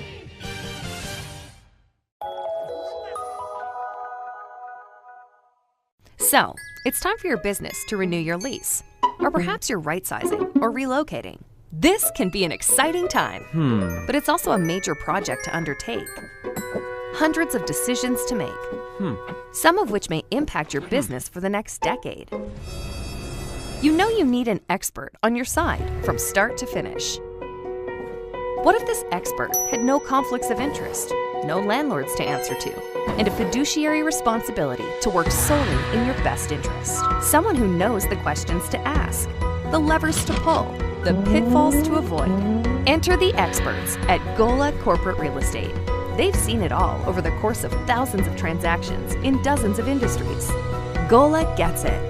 And what if those experts came with a team? Subject matter experts to manage everything that comes with this process. Space planning and design, relocation planning and budgeting, helping you manage your vendors, construction oversight, all with zero out-of-pocket cost to you. A turnkey experience that adds real value, value that flows right to your bottom line. Gola gets it. We've been partnering with clients like you for over 40 years, and we know what's important: solving problems, creating flexibility, protecting and stretching your dollars. Philadelphia-based with a national presence. Get to know Gola. Gola gets it. When your car needs repairs and you can't wait, Meineke can help. With life's crazy schedule between work and family, you'll love Meineke's same-day service. Call today and Meineke will get your car in today. For new brakes, exhaust repairs, or your check engine light comes on, trust Meineke to do the job right. And families have been coming to Meineke for years because Meineke works on any make or model vehicle. Same-day service, value, and trust. Meineke, doing car care right. Be a part of the biggest live events. The must-see matches. He scored! The game day celebrations. Experience live sports and entertainment the way they're meant to be seen. With Joe Hand Promotions. the global leader of live entertainment for bars, restaurants, and cinemas. Create unforgettable moments that fans won't want to miss. Keep the food and drinks flowing with watch parties that will bring customers in the door and expand dwell time. And watch as these visitors turn into loyal customers with exclusive content relationships with the nation's largest sports and entertainment providers. In over 10,000 bars, restaurants, and cinemas across America, and customizable packages for every type of venue. Make your business the place for the next must-see event. Because if fans can't make it to the stadium or arena, your venue is the next best place.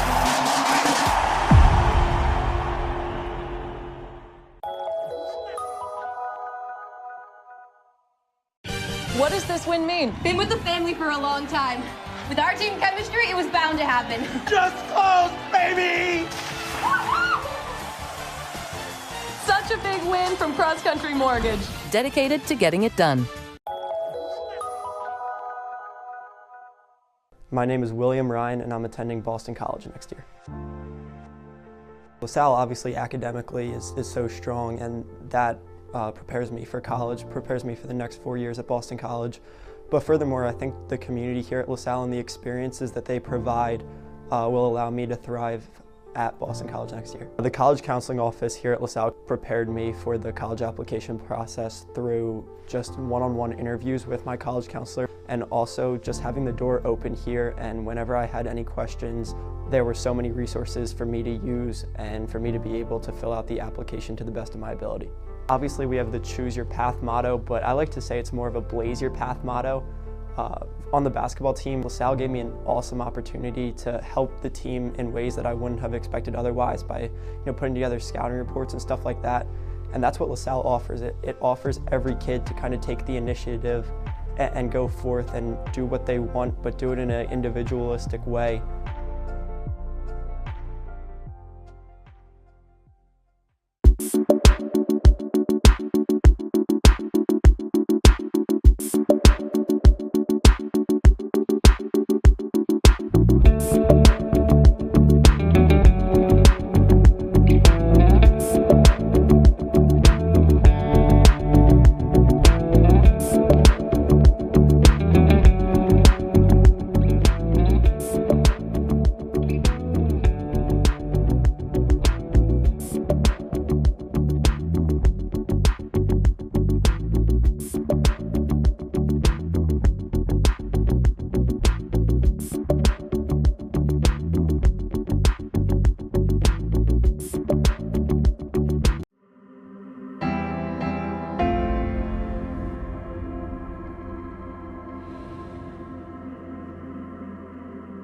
Hello, I'm Brother James, President of LaSalle College High School.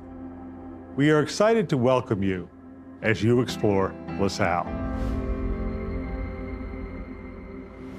Hi, I'm Andrew Brennan, Student Body President here at LaSalle. Over the next few minutes, you're going to experience LaSalle through an exciting lens and learn about the different paths you can explore.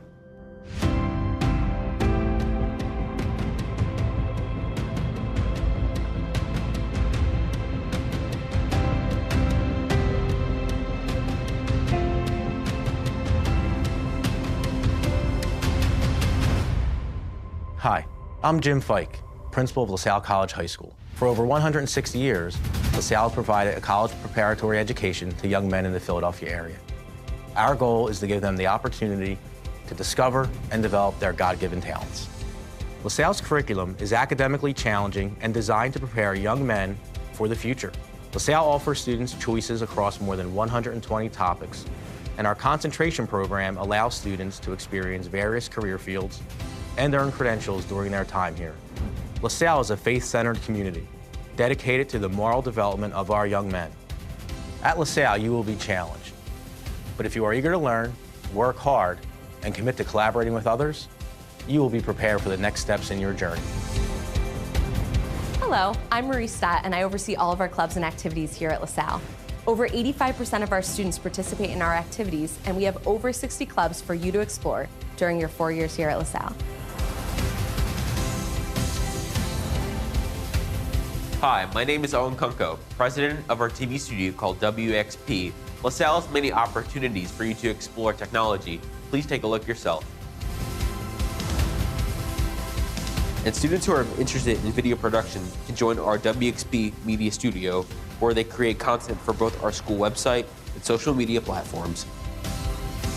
LaSalle College High School provides the environment you'll need to ensure you're prepared for a future focused on innovation and technology.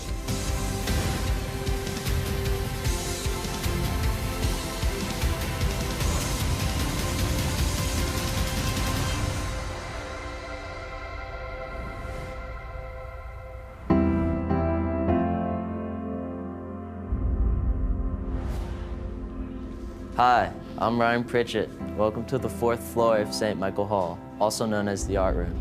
The Fine Arts program here at LaSalle is one of the many ways in which you can explore your creativity.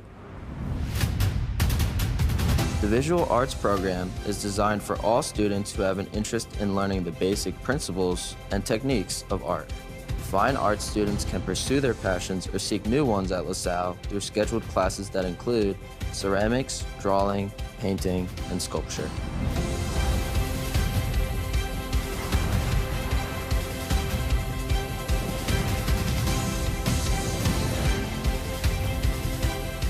Hello, my name is Will Palopoli. I'm a junior here at LaSalle. Every day when we leave LaSalle, we see the sign, Leave to Serve. Service is just one of the ways in which you can explore your spirituality here at LaSalle.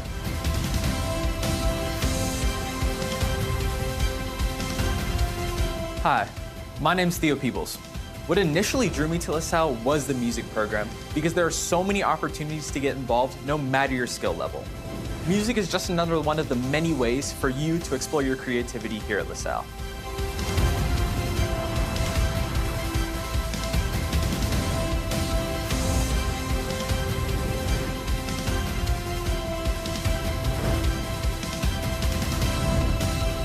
I'm Bob Zanio, athletic administrator here at LaSalle College High School. If you are interested in competing in any sports, I encourage you to explore LaSalle.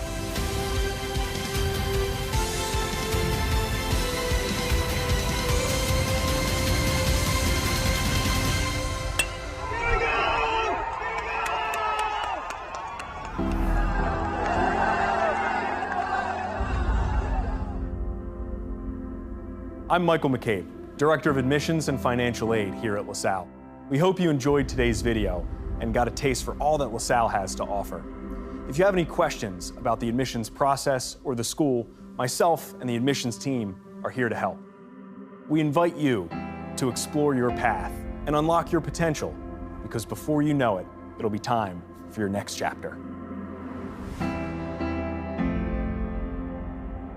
These last 4 years have proven to be demanding, yet inspiring, all leading to our growth and transformation. It's now time to take our LaSalle education and experiences and move on to chart a new path. I have no doubt that this class will be as powerful a force of good as those who have come before us.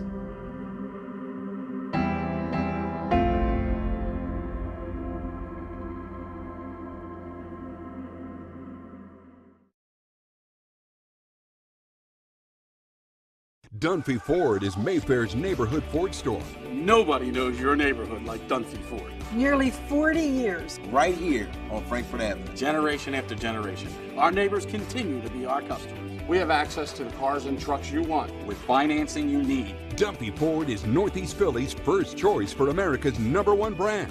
7700 Frankfurt Avenue in Mayfair. Online at www.dunphyford.com. Come experience the Dunphy difference. You'll be glad you did. My name is Patrick Donahue, a franchise consultant with FranChoice, the premier network of franchise consultants in America. FranChoice is a company that helps people find a franchise business that's the perfect fit for them. We work with the people who want to own a business but don't really know how to find one that's both a top-notch opportunity and a great match. We specialize in franchise opportunities with the following 3 characteristics: low investment, high margin, and rapid break-evens. The best thing about our service is that it's free to the public. We're paid by franchise companies for this service. The process is simple. First, we do an introduction. Then the candidate provides me with information. We have a consultation based on that information, and we build what's called the model. Once we have that model, we'll share that with 3 great opportunities that match your criteria. I will follow up with you through the entire process. Obviously, the best opportunities fit the criteria mentioned above, and the right way to find those opportunities is to spend some time with the people who work with the very best franchise companies looking to expand in your local area. I'm humbled by your consideration, and I look forward to speaking with you soon.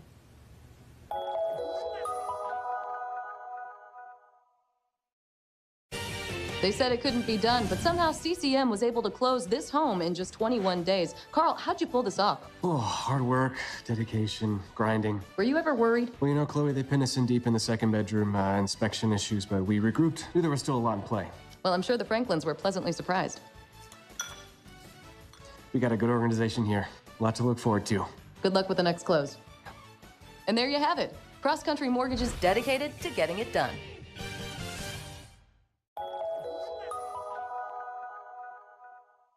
So, it's time for your business to renew your lease. Or perhaps you're right-sizing or relocating. This can be an exciting time, but it's also a major project to undertake. Hundreds of decisions to make, some of which may impact your business for the next decade. You know you need an expert on your side from start to finish. What if this expert had no conflicts of interest, no landlords to answer to, and a fiduciary responsibility to work solely in your best interest? Someone who knows the questions to ask, the levers to pull, the pitfalls to avoid. Enter the experts at Gola Corporate Real Estate. They've seen it all over the course of thousands of transactions in dozens of industries. Gola gets it. And what if those experts came with a team? Subject matter experts to manage everything that comes with this process. Space planning and design, relocation planning and budgeting, helping you manage your vendors, construction oversight, all with zero out-of-pocket cost to you. A turnkey experience that adds real value, value that flows right to your bottom line. Gola gets it. We've been partnering with clients like you for over 40 years, and we know what's important: solving problems, creating flexibility, protecting and stretching your dollars. Philadelphia-based with a national presence. Get to know Gola. Gola gets it. When your car needs repairs and you can't wait, Meineke can help. With life's crazy schedule between work and family, you'll love Meineke's same-day service. Call today and Meineke will get your car in today. For new brakes, exhaust repairs, or your check engine light comes on, trust Meineke to do the job right. And families have been coming to Meineke for years because Meineke works on any make or model vehicle. Same-day service, value, and trust. Meineke, doing car care right. Be a part of the biggest live events. The must-see matches. He scored!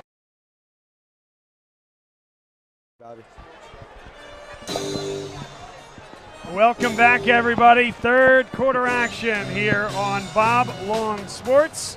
LaSalle taking on St. Joe's Prep. It has been all St. Joe's Prep to start out the contest thus far. LaSalle will kick it away, and St. Joe's Prep 1 touchdown and 1 extra point away from a running clock situation. Short kick handled there at the 13-yard line, and it's a nice return, but it should come back. Flag on the play, and they'll bring this back, but we're going to bring you inside our broadcast booth because we have a special guest. Welcome back, Will Ryan, freshman at Boston College University, longtime Bob Long Sports commentator. Bob, so happy to be back.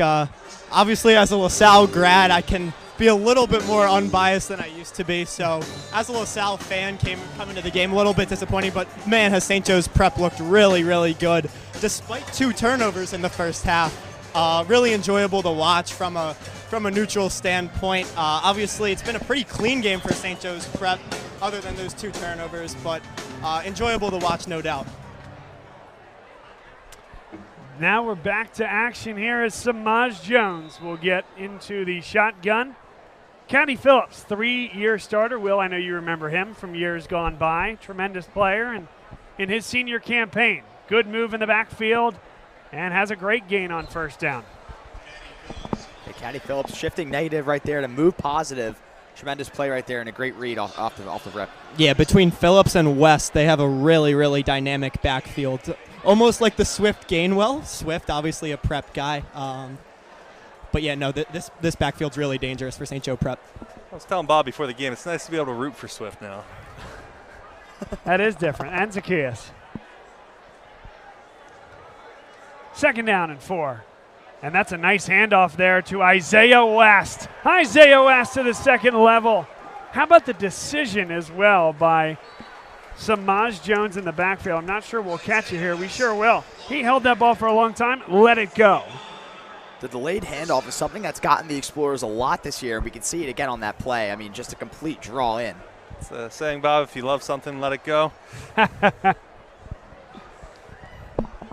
Of course, it's worked really well twice, but it also resulted in a fumble earlier in the contest picked up by Dylan Clare by LaSalle. 1st and 10 from the 49. Faking the give. One-on-one coverage. And the legs got tied up, so they're going to say incidental there. Otherwise, Elijah Jones may have been sprung for 6. You can see they got the read they wanted. Running, chipping. Those safeties have to come up a little bit closer to the line, then take the shot on the crossing pattern on the RPO. And when Prep runs the RPO, that's a complex defense for any defense, especially when you're down your best linebackers and one of your best safeties. It's tough for LaSalle to compete. Isaiah West just running over guys. West inside the 20 to the 15. Kieran Campbell, he had the best shot at him coming from the backside, but couldn't get him on that dive right there. Wow, great job staying up there, and took that another extra 20 yards. And West is having a game.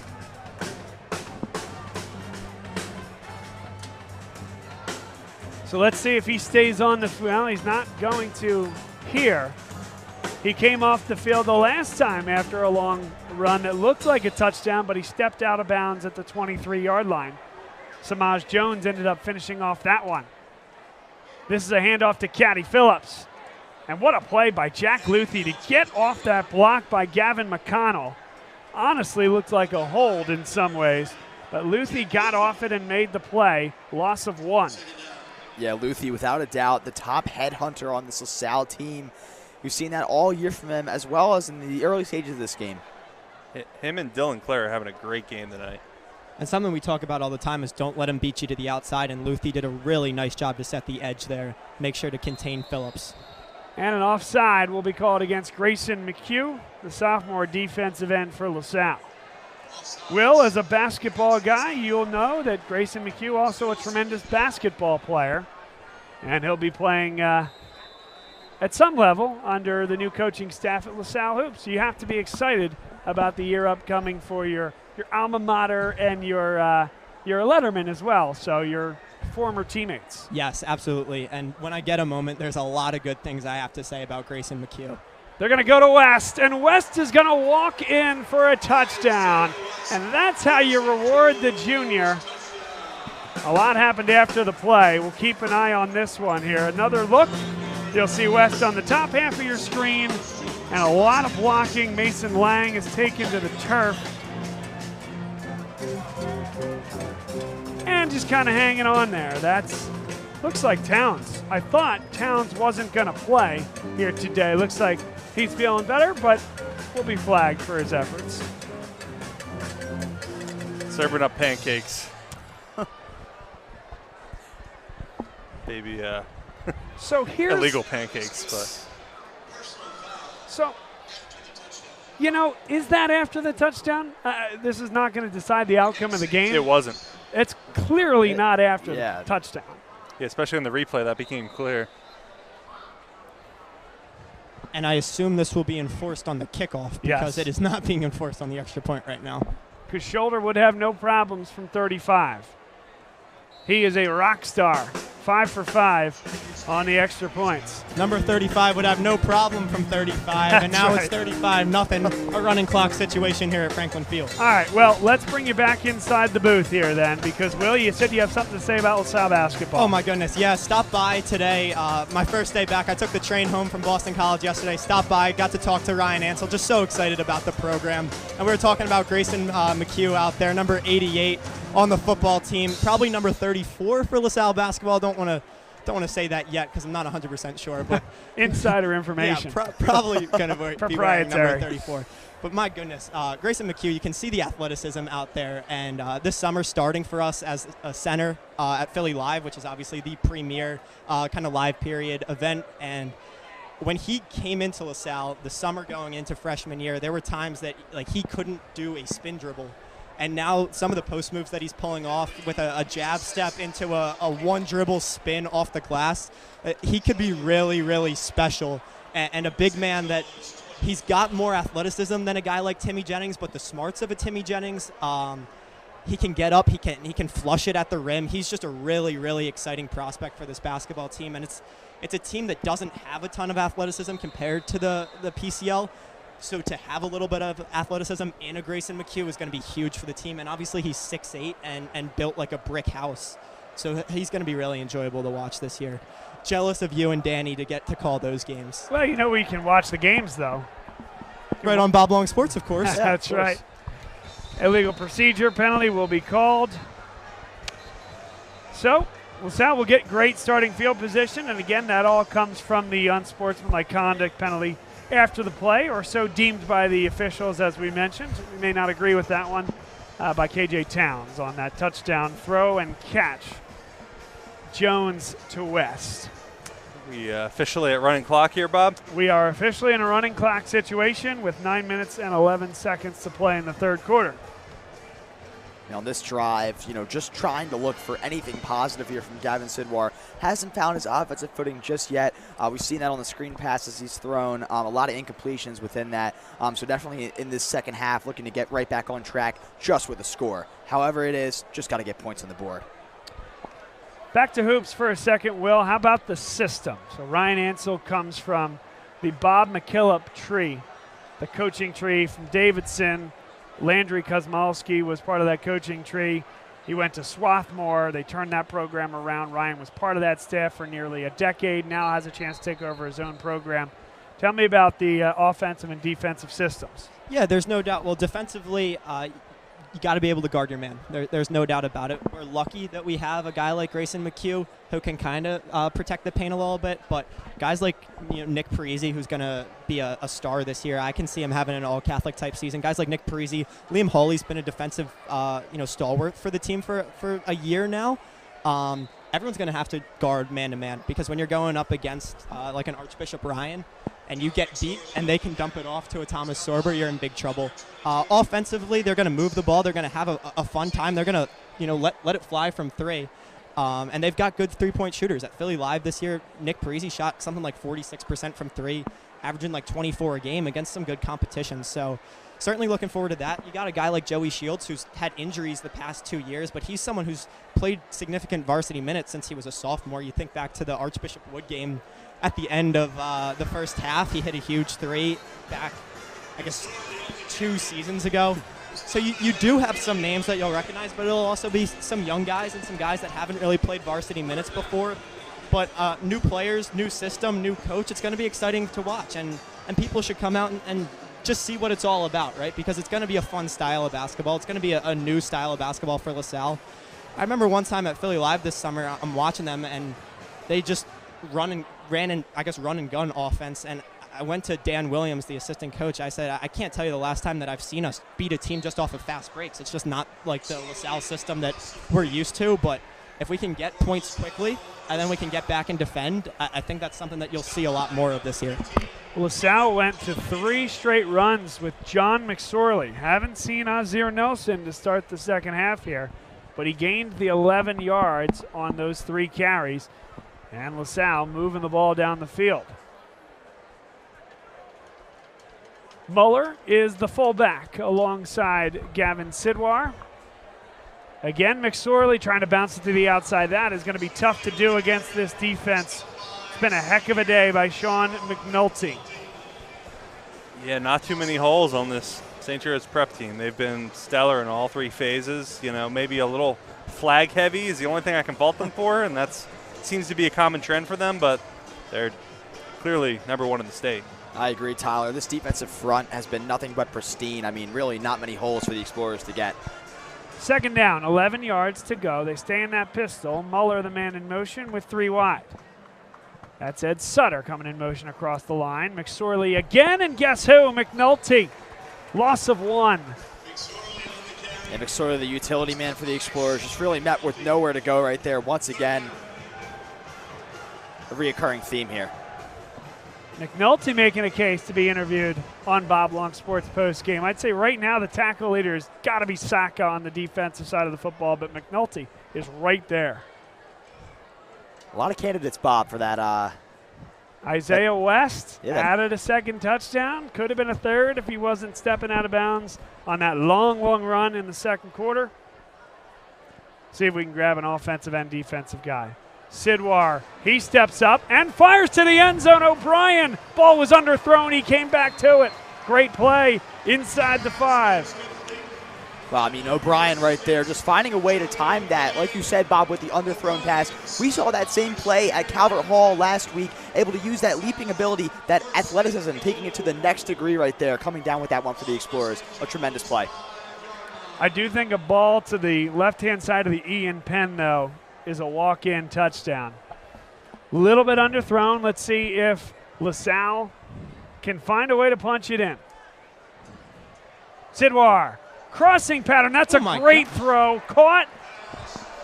No, it was they dropped. Got him caught. See here, we got whistles here. Flag came in for the hit. Did he drop the football? Yeah, the football's over at the P in Penn. The far side, I guess, pylon official just went and picked it up. Okay. The middle of the field official had an incomplete pass, but the goal line, or I should say, like at the goal post, that official had a clear defenseless receiver targeting, get him out of the game type play. In college, it would absolutely be targeting, and I don't even know if they'd need to review that. Yeah, direct ejection in college, 100%. There's no need to automatic review. Yeah. And there is the targeting call. You saw the white hat in the center of your screen. Wow. So there were 2. There was roughing the passer as well as targeting. Take out the thrower and the passer there, apparently. Wow. Half the distance to the goal and first down. Can they punch it in, though? Well, they're going to put Chris Filippo out there. No Ozzie Nelson. Didn't see anything, guys, offhand from getting dinged up or anything like that. I could be wrong. You know, everybody took a lot of big hits in that first half. And I'm trying to squint looking across to see if I see 31 somewhere. And I don't know about you, Danny. I'm not seeing him. Yeah, no, I can't get a good look from our vantage point here, but like you said, it's a really tough scene here. I don't know if I can see him as well. I mean, he's very, very recognizable with the cleats, right? With those bright cleats. But from the 2.5, Filippo diving for the goal line, and they got him at the 1. It'll be 2nd and goal from the 1. This would be more of a moral victory for LaSalle at this point. Desperate to get some points here. Here comes Sidwar, I formation, and St. Joe's Prep is ready for it.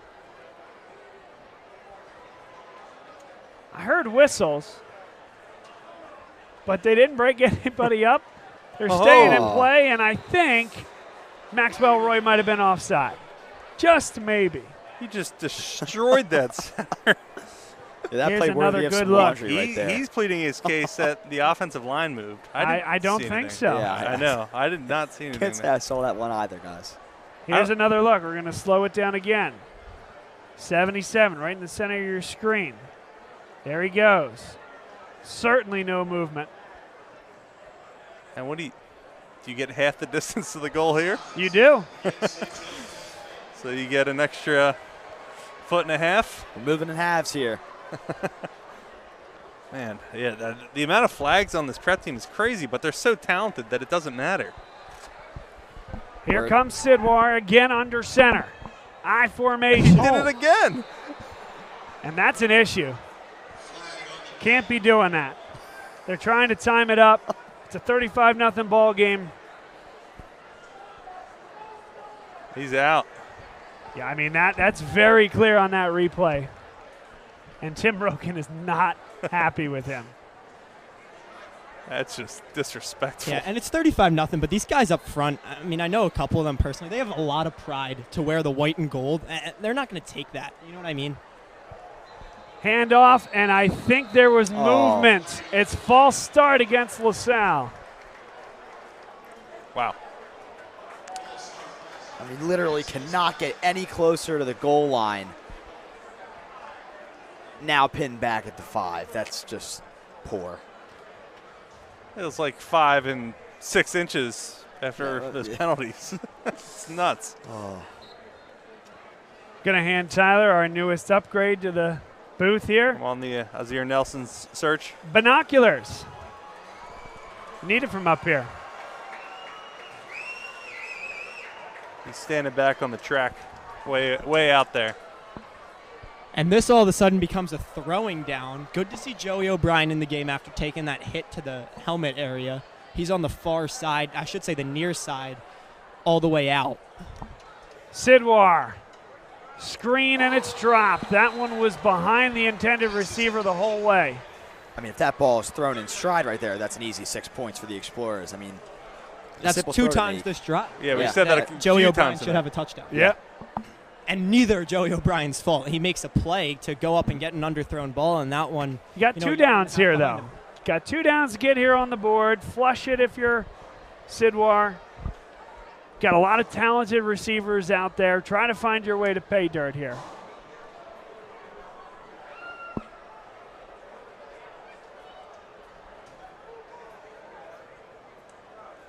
Sidwar. Crossing pattern, and it's incomplete. Great defense there across the middle.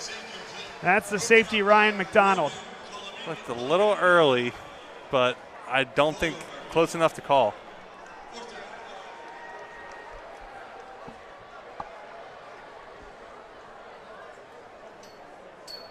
All right, this is for pride, for those gold helmets out there. 4th down and goal from about the 5-yard line. LaSalle's going to go 5 wide, looking to get on the board. Here with 2:29 to play in the 3rd. McFadden is the man in motion. They'll go for McFadden. It's caught. Touchdown. Rub play by LaSalle, executed very well, and the ball came out quickly that time. It needed to. He had defenders right in his face. Great job by Sidwar, showing poise in that pocket and finally getting some points. And McFadden, a tremendous play right there. Great route out to the back of the end zone right there. I mean, completely open, not a prep player around, and just able to reel that one in off the quick throw from Sidwar.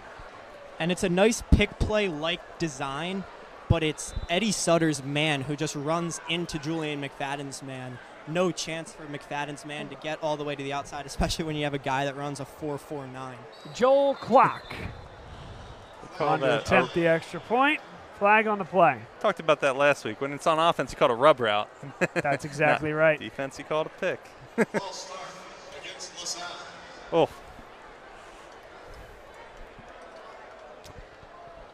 Both teams just loving the pre-whistle movement here. Can't seem to rid it. Charlie Folk, a freshman quarterback, number 16, is warming up on the sideline for St. Joe's Prep. Oh, no. Couldn't handle it. Ball is loose, and in high school it is blown dead. That is the correct call, but at another level of football, that would have been 2 points going the other way.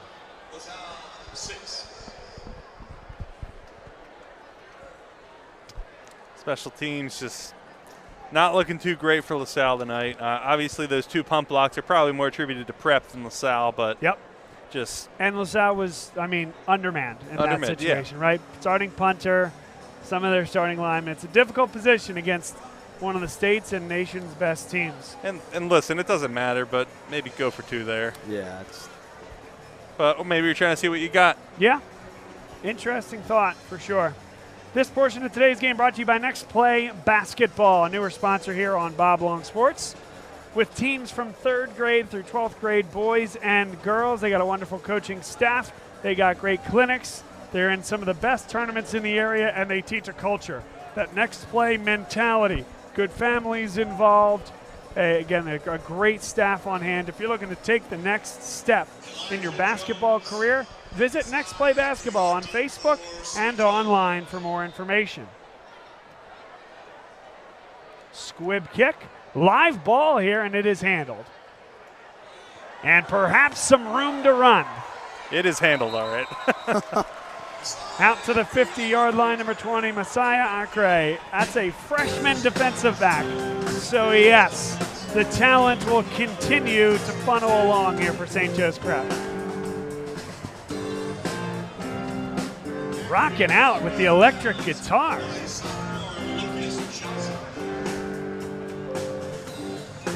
By the way, it looks like Jones in the huddle right now. It's going to be Samaj Jones trotting out there. Still the 3rd quarter. You wonder if maybe the 4th quarter they make the QB change, but not right now. Clock is running. These guys really haven't played a ton of full games, if not any. I mean, IMG is one, and that's pretty much it. Even the Lakeland game down in Florida. That's a good problem to have, not playing full games. Hopping on a plane to play 3 quarters, I tell you what. Taj Dicious. He's up the middle. He had a really nice game in the October matchup last year here at Franklin Field. St. Joe's Prep took care of LaSalle in that one. But again, you know, if you're a LaSalle football fan, you remember that last year, first game in this building went very similarly to this one. And then turn the page to November, the District 12 semifinal. And you had the ball at midfield with 2 minutes left in a 1-possession football game. I believe we all had the privilege of covering that game as well. I mean, a tremendous showing from the Explorers to only lose by 1 score in that playoff matchup. How about Joey O'Brien? Good play out there as Dicious was able to bounce off that defensive line and scoot to the outside. O'Brien prevents a long gain. He's our Travis Hunter, isn't he? No, but he does go and make some plays on both sides of the field. And even on that underthrown ball by Sidwar that O'Brien goes up and gets, it looked like he was almost like a cornerback with the ball tracking, right? Wide receivers run routes, cornerbacks track balls. And he tracked that beautifully, and he goes and makes a play on the outside here. Really love to watch Joey O'Brien play the game. If you're just joining us, by the way, that is the familiar voice of Will Ryan. Joining Danny Rovey, Tyler Kern, Bobby Mullen, and myself, Bob Long here. Straight into town off the train from Boston College in his freshman year. We're thrilled to have him back. Thrilled to be back, Bob, and Danny and Tyler. It feels like home. It really does, and I mean that wholeheartedly. Oh, definitely. And you are welcome to hang for as long as you'd like, but I also know that you got family and friends and other things going on here, so you just tell us when it's time. Timeout on the field. This portion of today's contest brought to you by E&M Insurance in North Wales, an independent agent working with all the best carriers to find you the best rates and the best coverage. It's run by Chris Marr, class of 1989. He sent his 2 sons to LaSalle, property and casualty insurance firm in North Wales. Listen, you either rent your home or own it. Maybe you have a car. Of course you do. Anyone can use the services of E&M Insurance. Anyone can save money and improve their coverage. Let Chris Marr and the wonderful agents at E&M Insurance help you. You can visit their website at eandminsurance.com. You can visit them on Facebook for more also. Maybe you have a youthful age driver that's getting into the swing of things, and yes, those insurance rates can in particular be high. Well, Danny, I know your folks know all about that. So you can go to E&M Insurance for more. I know you guys are extremely safe drivers. I just mean it's the other kids that are your age that give you guys and importantly your parents a tough uphill climb. So reach out to Chris Marr and E&M Insurance for more.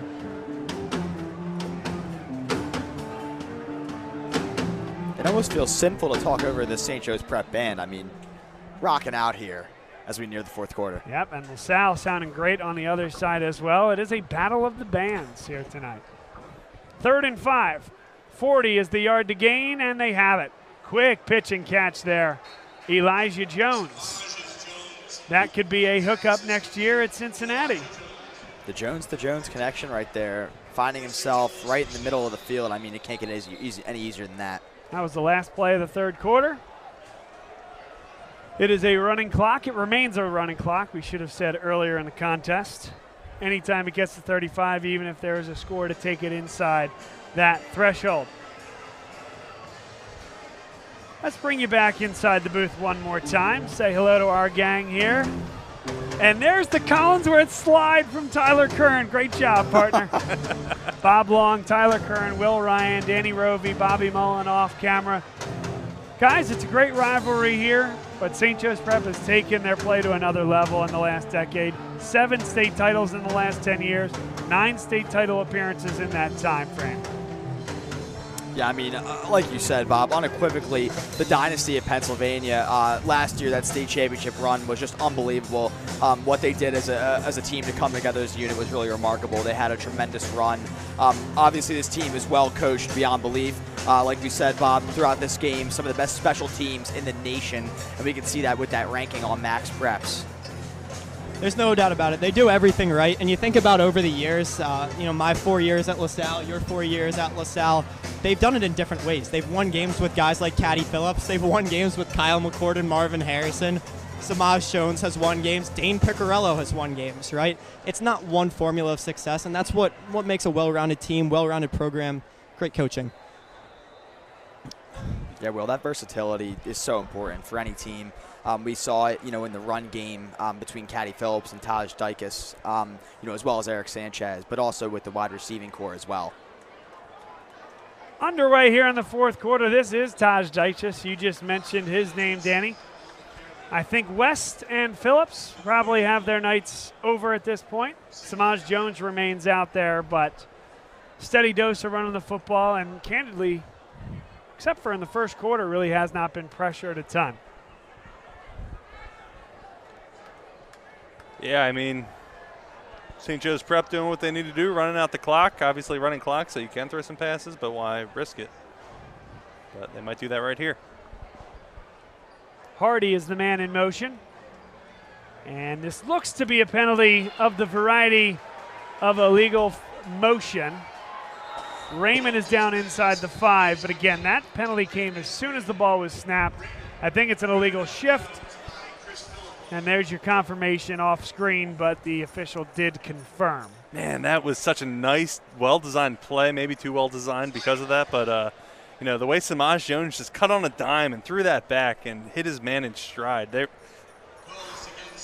Man. Right, have the action go into the far side of the field, have the defense move into the far side of the field, and give it to a playmaker in the emptied out near side of the field. Yeah. It's great play design if it wasn't an illegal shift. You also got the big boys that can get downfield, very athletic guards and tackles to block. Now, again, an underman that side of the field. By the way, guys, I don't know if I'm seeing this correctly. It looks like the nose tackle right now for the LaSalle College High School Explorers is Andrew Brennan. We did hear pregame that could happen. They are undermanned. And he's involved early on. Andrew Brennan, who will play center for this LaSalle team. Again, we mentioned some of the injuries, 5 or 6 starters on the combined both sides of the ball out here tonight. We do think that a good number of them will be back next week. LaSalle looking to get back on the winning track. This will be their 3rd loss of the year. A 6-point loss at Malvern Prep, a loss at Bishop McDevitt, where that for a long time looked like it was going to be a track meet into the 40s on both sides. LaSalle ran out of some answers. Bishop McDevitt made some great adjustments. That's one of the top 2 or 3 teams at the state in any level whatsoever. Jones flicks it across the middle. That should have been caught by Elijah Jones. Justin Hawkins in there on coverage. Yeah, a rare drop from a player like Elijah Jones, usually known for his route running abilities as well as his hands. Bob, adding on to what you said, those losses for the Explorers, definitely a lot to be learned right there. Those are 3 of the best teams in the state of Pennsylvania, as well as the entire region. So definitely a lot of lessons to take away from that. LaSalle, of course, definitely can be pitied here with the fact that, injuries have bit this squad heading into this game and looking to get healthy next week. 4th down and about 4 yards to go. How about the LaSalle section on the other side of the field? Defense rings into our ears. 4th and 5. They take the shot against one-on-one coverage. Caught down inside the 1. He was down by contact there before fumbling that football, because you're right, Tyler. That would have been a touchback. Would have been a touchback. As you can tell by my ooh. Really good throw there. Drop it in the bucket. And the Jones to Jones connection reigns supreme right here. I said it once and I'll say it again. What a route ran by Elijah Jones. I mean, that's textbook right there. And then the hands to bring it in, you know, with a toe tap. That was a lot more difficult of a catch than the one he dropped 2 downs ago. Oh, good for him. Fantastic play by a great player. Dyches. Touchdown, St. Joe's Prep. His quarterback's pushing him into the end zone there. I love it. Brotherly shove. Join the fever. Usually it's the other way around. Tyler, you are enjoying those binoculars. Yeah. Oh, I'm seeing the game in a whole new light, Bob. I can't believe you got this investment. You've been holding out on us. It's yours for all the games if you'd like. Yeah, whatever intel you need, you let me know. I got the eyes. What's that line from The Longest Yard? I got the fries that'll dot your eyes. Got the shakes that'll make you quake. And I got the burgers that'll, well, I just got burgers. Skylar Shoulder puts it up and good. How do you keep track of all these movie references, Bob? You watch very few movies and you watch them on repeat. No, to be honest, I don't know. Yeah. But that's a good one. King of the references here. I try. Collinsworth slide. I try. And spare no expense ragging on me for my lack of knowledge with references. I do what I can. Yeah, listen, call them like we see them. You're a darn good analyst, though. So that's what you're here for anyway, right? Yeah, not movie references. This portion of today's game is brought to you by CJO Design and Construction. It's a landscape contractor. It's a home addition specialist. They do masonry work and wonderful patios for their clients. So if you're looking to maybe even put in a pool, a new addition to the home, a patio, redo the shrubs, the bushes, the mulch, and a big lawn project, you're going to want to call CJO Design and Construction and specifically ask for Chad Ormond, our good friend, a LaSalle College High School football advocate. He's up doing the video here tonight. We really appreciate his sponsorship. Did a great job for me and my wife clearing out our backyard, and we appreciate them very much.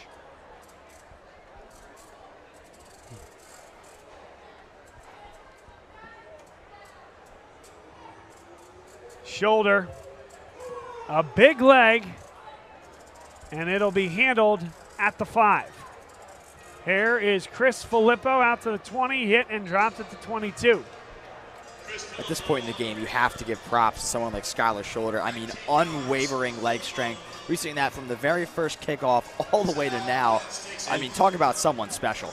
And the accuracy. The only thing you can really knock him for is that ball that went out of bounds on the last kickoff after the penalty. Seems like every year St. Joe Prep has a great kicker. I mean, I think about Antonio Chata. He was special. Yeah, you missed some commentary on him earlier in the contest. I called him the Jared Abradaris of high school football. Felt like he was there for 6-7 years. Yeah. Of course, then said wonderful student, right? I mean, very smart kid, don't get me wrong. He just ravaged the Catholic League for seemingly like the 7 years. Perry Ellis. Perry Ellis, that's a great doubt. reference. Yeah. Yeah, wait a second, Tyler. Are these guys too young for Jared Abradaris? Am I dating myself now? They might be. Wait, are you too young for Jared? I may be as well. Oh, boy. Oh, jeez. I'm only 3 years younger than you. I think it's just a lack of knowledge. Maybe. Again, like that's movies. When I alluded to the lack of knowledge with references, that came to mind. I see. Didn't want to out myself, though. He was sitting up here smiling, nodding along, yes. Yes. Sidwar finds Gavin Muller, and that's just a tremendous job getting off a block. Number 40 for St. Joe's Prep coming in and making the play. Bunch of backups into the game. Thomas Cerruti, the senior linebacker, makes the play. Yeah, I mean, you alluded to this earlier, Bob, but, St. Joe's Prep defense does a great job of just flocking to the ball. Tons of red helmets in there. maybe maroon helmets. I don't know what the color is. I'd say that's fair. Sidwar, hand off to Muller. Gain of a couple. And out comes the punting unit. Bit of a wave of the white flag at that point, running the ball on 3rd and 12. You can understand the game is no longer in doubt. Get your guys off the field. You have a week to prepare. You're going to have Roman Catholic, Archbishop Wood, and Father Judge to conclude the regular season. It is truly amazing that we are 3 weeks away in game time once this game ends from the end of the regular season. Where did the time go? It's a running clock. That's good, Tyler. That's a good hit there by John McSorley. Timed it up well and made the play. LaSalle special teams continuing to work hard, and they have fixed some of those issues punting the football from early on. Good sign going into next week. Yeah. And Muller, sorry to cut you off there, Tyler. Muller, when he goes to that rugby punt, he's been effective, right? If it's not getting blocked, it's going 35, 40 yards. Yeah, I mean, you alluded to the tush push. There's some stuff from rugby that just happens to work in football. They're both spoken from a Drexel University rugby alum. Tyler. Rugby shout-outs right there. We need to do it. We need to cover another rugby game and this of year, course, Bob. Danny Rovey, a LaSalle rugby player. Of course, always love to see the Ruggers getting some love. It's all coming together. And me, who isn't tough enough that I'd even want to see any part of the rugby field. So much respect for you guys. Same boat, Bob. We are in the same boat. There's no doubt about that. Jack O'Connor into the game, quarterback number 11, I should say. He's a senior from Morristown, New Jersey. And that was something that kind of popped out to me when I was looking at the roster. A lot of New Jersey boys here on the St. Joe's Prep team. Right, not a bad commute at all. No. You know, it's 20 minutes, right? It's shorter for some kids from Jersey to go to prep than it is from, Delaware County to go to prep per se. So, and obviously a good academic institution, so you understand why. Makes sense.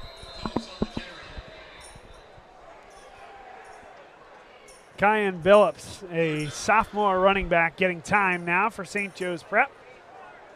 Final 4 minutes. Clock will continue to run. Stay with us post-game. I'll get down and see if I can speak with Tim Roken and perhaps a couple of the victorious St. Joe's Prep Hawks. See what kind of trouble you can get into down there. See what we can do.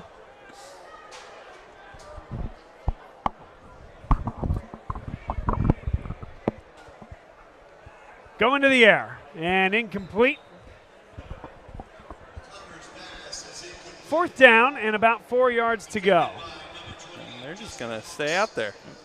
So 2 straight Saturday games coming up for LaSalle. So set your calendars and make sure you join us.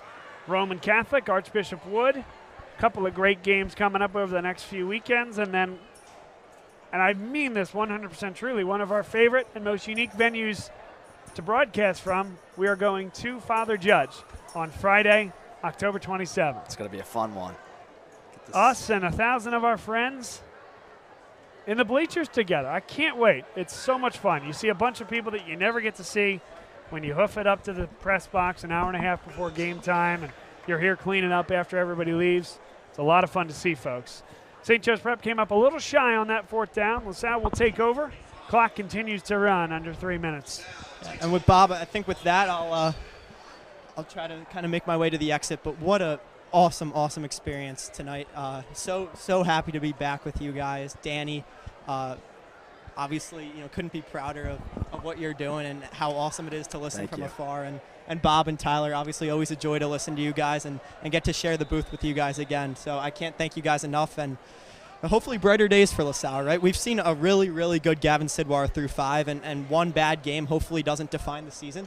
And same thing with the rest of the offense, right? This is a banged-up LaSalle team against the best team in the state. I think I can say that pretty confidently. Yep. So, obviously, not something to hold your head high per se. You got blown out. There's no doubt about it. But don't hang it, because you've had a positive season, and you can continue to have a positive season moving past this game. And you get them in November. If all goes according to plan, you play the way you want. Will, thanks for doing this. Thank you so much for having me, guys. Will, thank you. You're always part of the family here at Bob Long. Good seeing you, Will. Great insight, especially on LaSalle basketball. That's right. Yeah, exactly. We're excited for that one. Danny, that's going to be fun doing those games together, man. Of course. I can't wait. We are all witnesses to the Ansel era. I'm so excited to see. Ooh, we're going to cut that up and put that in some promo video. I love that, Danny. Oh, yeah. We are all witnesses. You know, I'll give you a little sneak peek while we're on the air right now. This article that I'm writing about just him coming into LaSalle, you can guess the title. Ansel's got the answers. Hey, love it. Guys, I'm going to start making my way down.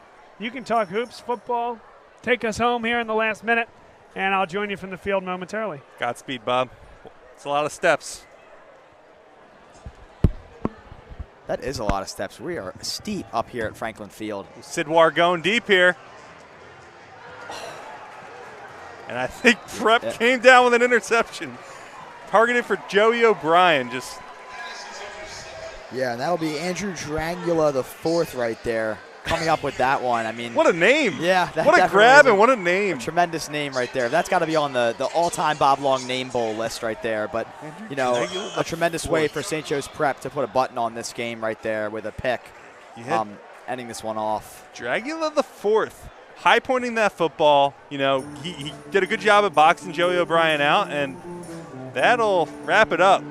I don't even think they need to snap the ball. Yeah, no, without a doubt. It looks like the Explorers team is refusing to kind of snap this ball, and then both teams are starting to line up on the sideline here as Bob will eventually make his way down to the field. I'm trying to see how he's getting down there, to be honest. Yeah. Wow, so that clock hits 0. St. Joe's Prep 42, LaSalle 6. You hate to see it as a LaSalle fan, but, man, this St. Joe's Prep team is firing all cylinders. The only thing you can knock him for is the penalties today, but, you know, they are a talented football team, and you can tell their second and third string runs deep. Oh, yeah, without a doubt. I mean, this team has depth, right? And we saw the ability of some versatility to work some guys in, all across all ends of the field here. So a tremendous showing here from the Prep, as expected. The #1 team for a reason. These guys can ball. And right now, we're going to send it down to Bob Long really shortly here. Yeah. As he'll look to get some interviews. Getting some fist bumps out there. He's of a course. local celebrity. Yep.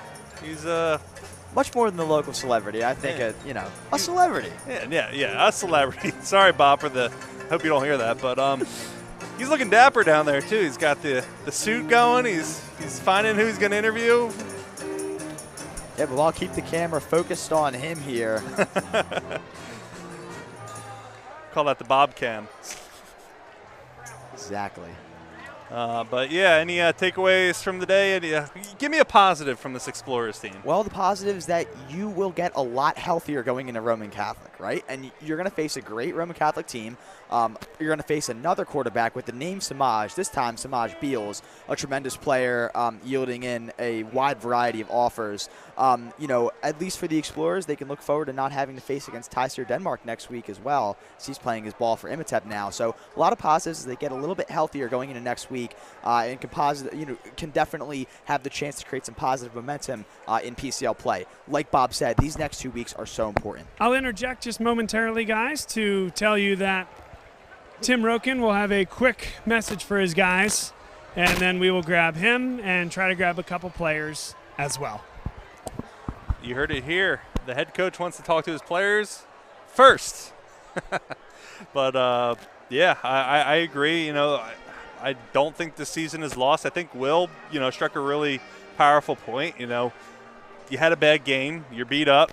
You take your licks and you come back next week and see what you can do.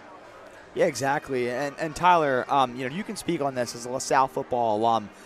How important are those other divisional games when you're facing teams like Wood and Roman Catholic? How important is it to win those games, considering that you lose your first conference game to a team like Prep? Yeah, I mean, they're weighted as equally as this game is. I mean, when it comes down to it, this game is probably weighted a little more because you got to beat St. Joe's Prep in order to advance in the PCL, but all hope's not lost. You don't win the PCL, you can still advance in the state finals. So it's typical advice, but 1 week at a time. You play who you can play, and that's about it.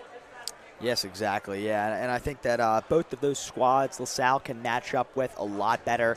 Like we said before, getting some players off the injured reserve will help the Explorers a lot going into that game.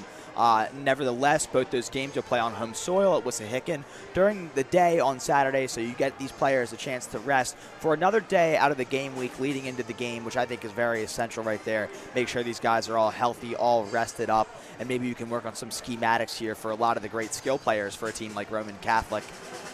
And I feel a little spoiled tonight. I really enjoyed this Friday night game. I mean, it was a SmackDown, but I feel like Friday night football, at least for LaSalle, is kind of dwindling. You got some Thursday night games, Saturdays. No. Yeah, this year is really not that many of them. It just is this, and I think the next one is Father Judge, which, as Bob alluded to, I think will be a blast. So oh, it was definitely. Fun last time. We were amongst the people. Oh yeah, we of course. A great couple pictures of us squeezed into this. The bleachers are like 3 rows. Yep. Oh, yeah. I mean, and of course, always a pleasure here to broadcast from Franklin Field. Such an important and powerful place in the history of Philadelphia sports, originally the home of the Philadelphia Eagles. And, some of the greats in terms of Philadelphia broadcasting have done their reporting up in this very booth that we've been in now. Of course, this stadium dates back near centuries here. So it's always a pleasure to come back to an absolute Tim relic Roken of the here stadium. is our guest on the field post-game. Tim, tremendous effort from your guys here tonight. What went well out there for you? Listen, we're continuing getting better each week. Stacking weeks right now. We're getting better in all 3 phases. They're obviously, we're not going to play to a scoreboard, right? We're going to play to our standard, and there's still some things that we got to clean up. We know we're probably going to see these guys in another couple of weeks. That's how it usually rolls out. And they're a great program. I know they're a little banged up right now, and they're going to get healthy, and they're going to give this their best shot right next time around, so we got to be prepared for it. But we got to make sure we take care of one step at a time. Isaiah West, we saw earlier in his career how dynamic he can be. More of the same here in his junior year. A young man that shows up every day, doesn't really say much and just works. He's super coachable. So happy for him this year and the year that he's having. We've been on him a lot this year to run away, make sure he's running away from people and runs the people and over at the goal line. And he did a great job of some of that tonight, which is great to see.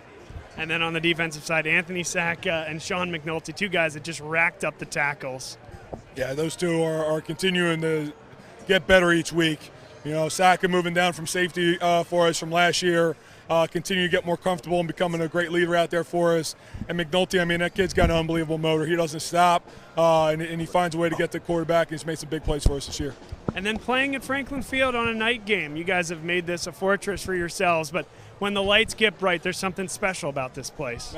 Listen, the amount of history in this place is amazing, and try to tell our kids to understand that a little bit in pregame, right, and take in the moment a little bit in here, and then to have 2 historic schools and programs, play this game here is pretty special, and looking forward to continuing to have it here. Well, thanks for doing this. See if we can grab Anthony and Isaiah. They had some tremendous games. Thank you for doing this. No, absolutely. Thank you, Bob. I appreciate the work you do. Tim Roken with us, and we'll be right back with Anthony Sack and Isaiah West if we can grab them. Yeah, big takeaways. Got to meet Tim Roken right before the game. Really soft-spoken guy, but leads a very powerful team, obviously. Anthony Sack is with us here post-game. A tackling machine out there. You had a nose for the football today. How's the year been so far for you, and how has the transition been from safety to linebacker? I think it's been good. I've been getting better week by week. I think I've been making strides more on the outside, kind of like tonight. LaSalle tried to attack us on the outside a little bit. I feel like I stepped up a little bit, and we just got great coaches. They get us ready week in and week out. They stay up to all hours of the night getting us prepared, and we put in the work, and we expect to get paid on Fridays. We expect to get paid. Well, a big-time Friday night in a wonderful venue. What does it mean to play in Franklin Field in front of a crowd like this? You guys showed up, your students, your fans, in a big way. I mean, it's all for the fans, really. It's all for the other people. We don't do it for ourselves, We're just out here, just trying to compete, trying to get a win. And, we came out and we got the job done tonight. It's obviously great playing at Franklin Field, this historic place.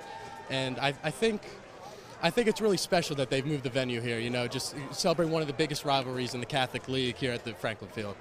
And you guys play a national schedule, so you guys are getting on a plane to Florida. IMG's coming to you guys. Now you get into the grind of a Catholic League schedule. So how does the focus shift if at all, and what do the next 4 weeks look like for you guys? It becomes more personal in a way. We see these guys every year, and we just want to show everyone that we dominate the city. At the end of the day, we own the city. Well, it's a big win here tonight. Congratulations on it. We'll be following along the rest of the way, and thank you for doing this. Thank you. Anthony Sacca with us. Stay with us, and we'll grab Isaiah West in just a moment. We own the city. I like that. Gotta love that right there. Some tremendous confidence from a player as skilled and as smart and as dependable as Anthony Sacca right there. Made some big plays in this game, Tyler. Just a complete specimen on the field and a leader for these St. Joe's Hawks. He's on the move.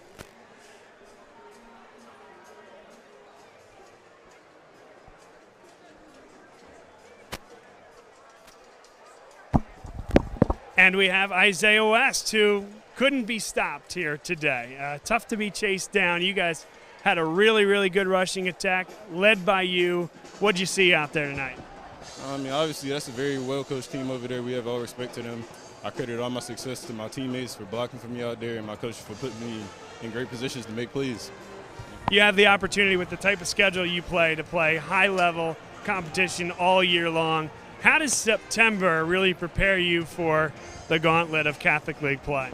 Yeah, man, whenever we play them tougher teams like IMG, Lakeland, it really just sets the standard for us, since it allows us to play to that standard rather than coming down to our opponents throughout the week. You guys have a tremendous team. We knew how young you were last year. Now some offensive linemen certainly graduated, and you guys have replaced them in a big way. But in terms of the skill position players now becoming upperclassmen, yourself and all the receivers, seniors, obviously Caddy, how does it feel to essentially run it back this year again after winning a state title last year with these guys? I mean, that's our goal every year. We want to keep the train rolling. That's what it's about for us. Well, you guys have a good start, good headway, and we're looking forward to following you guys the rest of the way. Thanks for doing this. Thank you. Isaiah West, our guest. Back up to you guys to close up shop. Yeah, well, Isaiah West right there, one heck of a player for these St. Joseph's Prep Hawks. Had a tremendous day today, some key breakout runs, just a phenomenal player all around, a great student athlete, and a leader for these Hawks, Tyler. Yeah, I think those 3 interviews really kind of give us some insight on the culture there, starting with the head coach, obviously, and 2 of the best players on their team. Very kind of like champion mentality, I think. Mamba mentality. But, any other closing thoughts, Danny? No, yeah, just to put a button on this one, nothing but respect for both of these programs here. They do such a great job in the Catholic League, coached by some phenomenal coaches. We're all fans of the people at both of these institutions, and always great to continue this historic rivalry here at Franklin Field on this beautiful Friday night. So on behalf of Bob Long and Bob Long Sports and Tyler Kern and Bobby Mullen and our special guest, Will Ryan, I'm Danny Rovey, closing this one out today. Take care, LaSalle. We'll see you next week.